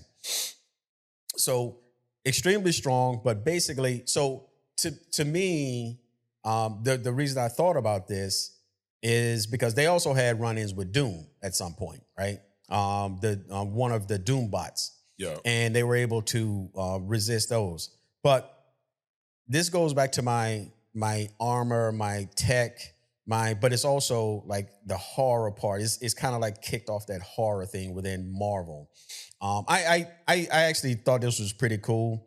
Back when I first started going into it, it's kind of like those one-off things, kind of a like a made-up version of a Wolverine, right? Yeah. So kind of a take on that. But anyway, enough about this cat. Warwolf, again, different versions of them throughout the years, but they all basically were corporate assassins. Pretty much all had the same kind of powers, even though they manifested differently. I think this should, I'd rather see this than a fucking Moon Knight, right? I think we could throw this character somewhere. Right. Perhaps a special presentation. Yeah, sure. Perhaps. Sure, we can focus on the fucking emotional state of a wolf as his brain's being carved out and dumped into a cyborg body. There you go. Love it. Well, it's a great hidden gem, Adrian, and I think it's prime fucking candidate for a special presentation. Bro, you could watch 3 special presentations, the Ronda Rousey fight 4 times in a row, and you still wouldn't be done with an episode of Only Comics. Yep, We giving you more comic content than these motherfuckers, and they ain't paying us. Ain't that some shit? Right? The fuck? Well, I should probably stop shitting on the sponsors, but you know. There's other sponsors. Yeah. Speaking of the sponsors, motherfucking Spotify. No, we are going to wrap up while we respond. We're going to rapid fire through some of this because we went a little long today, as they say, Adrian, no Diddy. So on Spotify, we got Jester Box says, hey guys, AWOB, love the show. Ezra Miller was complete trash as the Flash. Yes, he was. I think Grant Gustin should have been James Gunn's Flash. Absolutely. Or what do you think of Evan Peters? He plays Quicksilver. I think he does a great Quicksilver. Sure. But I think because of that, I wouldn't want to see him as the same character. Right. You know. So Metalhead also says, hey, Wild Boys, thanks for the Who the Fuck is Frank? Enjoyed it. If you ever get a chance to read The Punisher, Confederacy of the Dunces, and Deadpool, Suicide Kings, Along with the Punisher Dark Reign run, it shows just how prep time and the right tools, Frank is more capable of standing on his own with some more powerful characters. I agree it would have been a good addition to the last episode of Daredevil, but I'm happy he's going to get his own time to shine. Let's see. And then we got John Jones says, you're literally missing the best part of Invincible. It's right at the end of the first episode. I'll get to it, dude. I'm fucking getting on it. And then we got Bryson who says, AWOB, perfect who the fuck is, perfect hidden gem, perfect episode, hidden gem request, Marvel character Prodigy. Very interesting power set. Okay. And then C's says, AWOB fellas, I know this is only comics, but can we get a hidden gem on who the fuck is Scorpion versus Sub-Zero from Mortal Kombat? The new movie was fantastic. That is a good suggestion. You know what I'll do, C's, is Adrian, I know you're not a Mortal Kombat guy. Yeah, if it's not Ratchet and Clank, you're not picking up the sticks, right? I will do a Scorpion Sub-Zero who the fuck is combination meal on motherfucking Mike Check this week. So that's a great suggestion.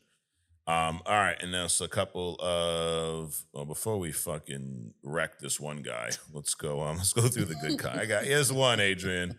There's one. McSkeeter says, AWOB, gentlemen, love the who the fuck is on the Punisher. Only thing else I was hoping to hear is when he was Ghost Rider. Yeah, dude, there's a whole nother line of when he becomes Ghost Rider, which is cool. Maybe we'll do a part 2 at some point. As for DC Punisher, maybe Red Hood.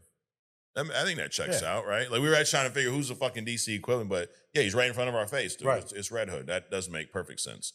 Very close. And for a versus, how about Thrag versus Homelander versus Superman? McSkeeter thinks Thrag would take it. What do you think? We just did that.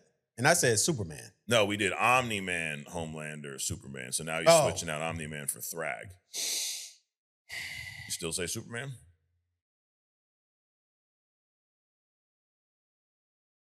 Yeah, I'm still saying Superman. Because of the velocity. Because again, they have the ability to, escape velocity, at least that. Okay. In order, they can fly through space. But just the fact that Superman can move the way he can move. Yeah.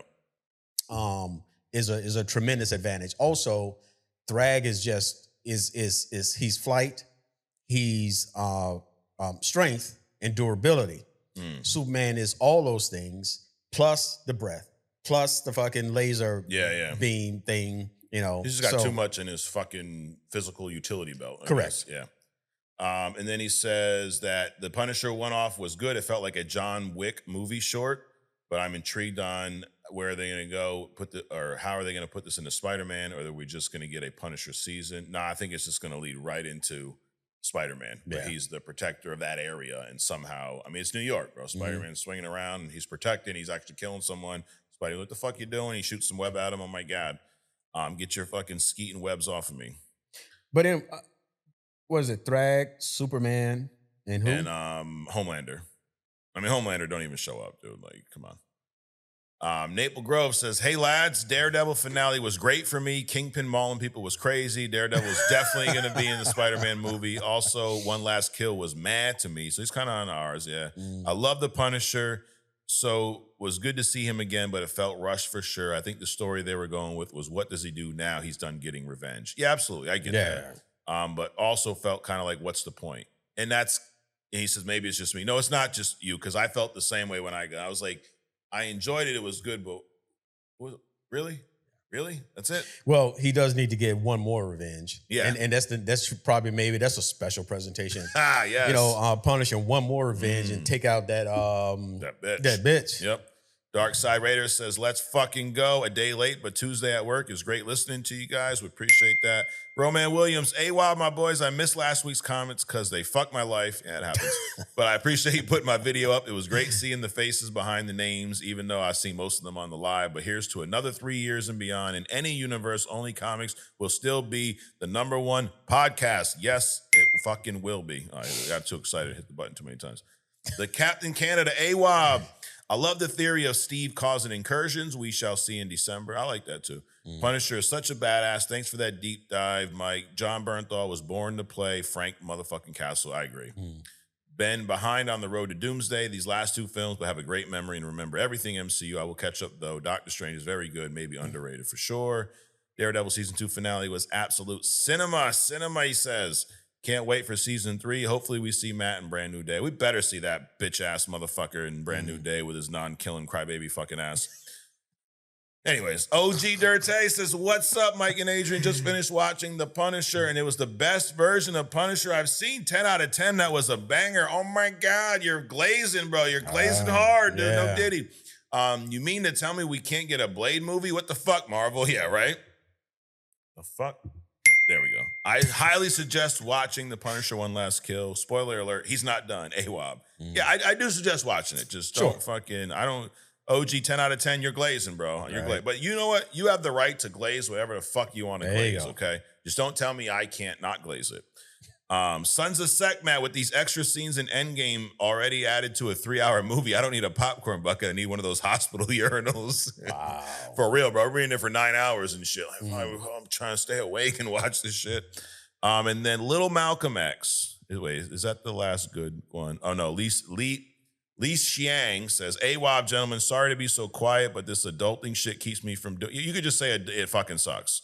I hope for the added scenes in Endgame is 3 or 4 short impact scenes and an end credit teaser. The impact scenes could be showing the effect that leads to the incursions. For example, when they test the system by letting Clint travel and he almost sees his family, they could show us a quick scene of a ripple causing a small incursion. That would be cool. Something that doesn't change the story, just shows you're fucking around with all this time travel, but there's some shit happening. It could be a Ronda Rousey fight, 17 seconds of an incursion.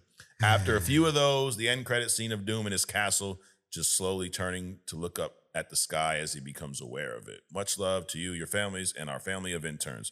Well, shout out. Those are some good suggestions, dude. I would like that. Josh Diaz says, another banger episode. Mike, great job breaking down The Punisher. One of my favorites so far. I definitely had to rewind when you said Frank initially wanted to be a priest. Oh, yeah. I was like, wait, what the fuck? Kind of ironic in the way he went from wanting to be closer to God to sending motherfuckers to meet their maker. Yeah, it's, kind of same thing, right? You meet your guy one of 2 ways. Come talk to me behind his booth, or I can fucking blow a hole through your head. Well, one is more immediate than the other one. Oh, yeah, absolutely. Yeah. One's a front row fucking, and one, is no limit on how long you can talk. You're there forever. You're done. Yeah. Lastly, I think he said the same thing. Jason Todd's Red Hood could be DC's equivalent. They have similar tactics and don't mind killing as their first option. Anyways, catch y'all next week. AWOB. Yes. Sons of Sekhmet says, I want Punisher to have a bigger body count than John Wick, but I hope that's wishful thinking. Then OG says, shit, move over John Wick. I'm not a John Wick guy, but after watching this special, you think he's up there with fucking John Wick's killing count? He's still got somewhere to go. I think he still has some more to go. Couple more special presentations, there you as go. they put it. Yes. Then we have this motherfucker here, and this is what we're going to end on. Lil Malcolm X says, look at this Chocolate Vanilla Squirrel podcast, which... Okay, whatever. You're trying to. I get it. I'm white. Adrian's black. You knew that, right? You knew that going into this. But then that would have been fine if he didn't send us. And I got to show everybody because this. God damn. Bro. 1, 2, 3, 4, 5, 7 fucking paragraphs of shit. And I'm going to sum up what he said. He talks about he's talking about me. Where is he getting the 6 12-minute episodes from? Maybe something like you. It's not a single Disney Plus release. If you remove the credits, that blah, blah, blah. Like, basically, like, why are you saying? Then he says, do you realize that when you say dumbass shit, anyone can Google 1 minute to blah, blah, blah. And then he goes on. And I don't even read all this. And then the last thing he said was, stop saying stupid shit. Adrian, you've known me for a long time. You think I'm ever going to stop saying stupid shit? You're definitely not going to stop saying stupid shit. So I'm going to start with saying some stupid shit right now. Lil Malcolm X, fuck you. Because all you have to do is not watch our shit. Right. I am the worst marketer for this podcast because if you don't like it, I am not going to change it to cater to you. You can fuck off and go watch something else. Because I do this for me, Adrian. I would assume you do this for you. I don't think you do this for Lil Malcolm X here. Right. So Lil Malcolm X, look at this fella here. Your eyebrows are running away from each other, and why do your braids start in the middle of your head? I don't know. Do you pay half price for that? Like, I mean, dude, if you're only braided half, like when I go to the barber shop to get a haircut, dude, I'm bald. Do you get a discount for that? I do actually. Half a head and shit? I do actually. No lie, my man charges me $5 less than the haircut price because he's like, I'm not really giving you a haircut. Right. I do a haircut and beard. So I'm wondering, when your braids start in the middle of in your head, do you pay less? It's less braiding. What's with the 6 to 12 minute thing? He's not like, how do you, where you get? Dude, it's a fucking exaggeration. Exactly. A joke. It's called humor. It's called comedy. It's called something that everyone else here fucking enjoys but you. You must be a blast at a party. It's not 6 to 12 minutes. It's 13 minutes and 45. Dude, You know what? Well, the point, what we're saying is, the fucking show is shortened by the intro, the fucking blackout periods, the extras, and the takeouts, and all this other kind of bullshit. You know? Yep. Yeah, that's kind of what we're saying. It's kind of what we're saying. And it's probably funnier to say 6 to 12 minutes. Right. When it's supposed to be a 48. Anyway. Correct. You want me? Adrian, it was actually 39 minutes and 15 seconds. It wasn't 16 minutes. Oh my God. So that is, your time is up. That's your 15 minutes of fucking shine. So I'm not going to stop saying stupid shit. And notice it wasn't 15 minutes. It was not 15 minutes. No, it was like more like 3 or 4. Right. Yes. It wasn't 17 seconds like the Ronda Rousey fight. And then Maple Grove comes in and fucking smokes him too. He tells him to get back to TikTok. You'd fit in over there. He said, we don't do these kind of comments on YouTube. You stupid bitch. See, it's not even just me. We got the interns. So shout out to Maple Grove. So if you want me to keep saying stupid shit, just let me know. But I am not going to stop saying stupid shit, Adrian, because that's one of the things that I've learned I'm really good at, is saying stupid shit. Hey. You know? So anyways, this has been a fun week. We're going to wrap it up right now. You want more of us? You can see us on other stuff. We're going to talk about some of the some history. I went to DC. I'm going to share some stuff. I don't even know what we're going to talk about in other stuff. I got like 29 different things that we're going to cram into an hour. So we'll find out what happens. Or 6 to 12 minutes. I'm offended, man. I'm not chocolate. I don't think you're vanilla. No. That's a good point either. Why are you fucking generalizing us? No. The fuck out of here. Oh, chocolate, vanilla, square. What? Bro, you got the nerve to be talking about motherfuckers' appearances with your bro, I could fit my whole palm in between your eyes and I wouldn't touch either fucking eyebrow. Get the fuck out of here. And you call yourself Little Malcolm X. The fuck is wrong with you? Anyways, I'm going to calm down before we hit record on the next one. But Adrian, thanks for coming out. Absolutely. It's been fucking fun as always. Interns, everybody else, Only Comments Crew, thanks for watching. If you're not subscribed already, what the fuck are you doing? You belong hanging out with Little Malcolm X over here. Right. And if you are subscribed, thank you. Appreciate y'all. Absolutely. Check out onlycomicsmerch.com and check out other stuff. The paid membership, it's all of $4.99 a month. It's cheaper than a gallon of gas, Adrian. Right. And it's going to get you a lot farther, too, you know? That's it. Adrian, thanks. Absolutely. Guys, we'll see you next week. Peace.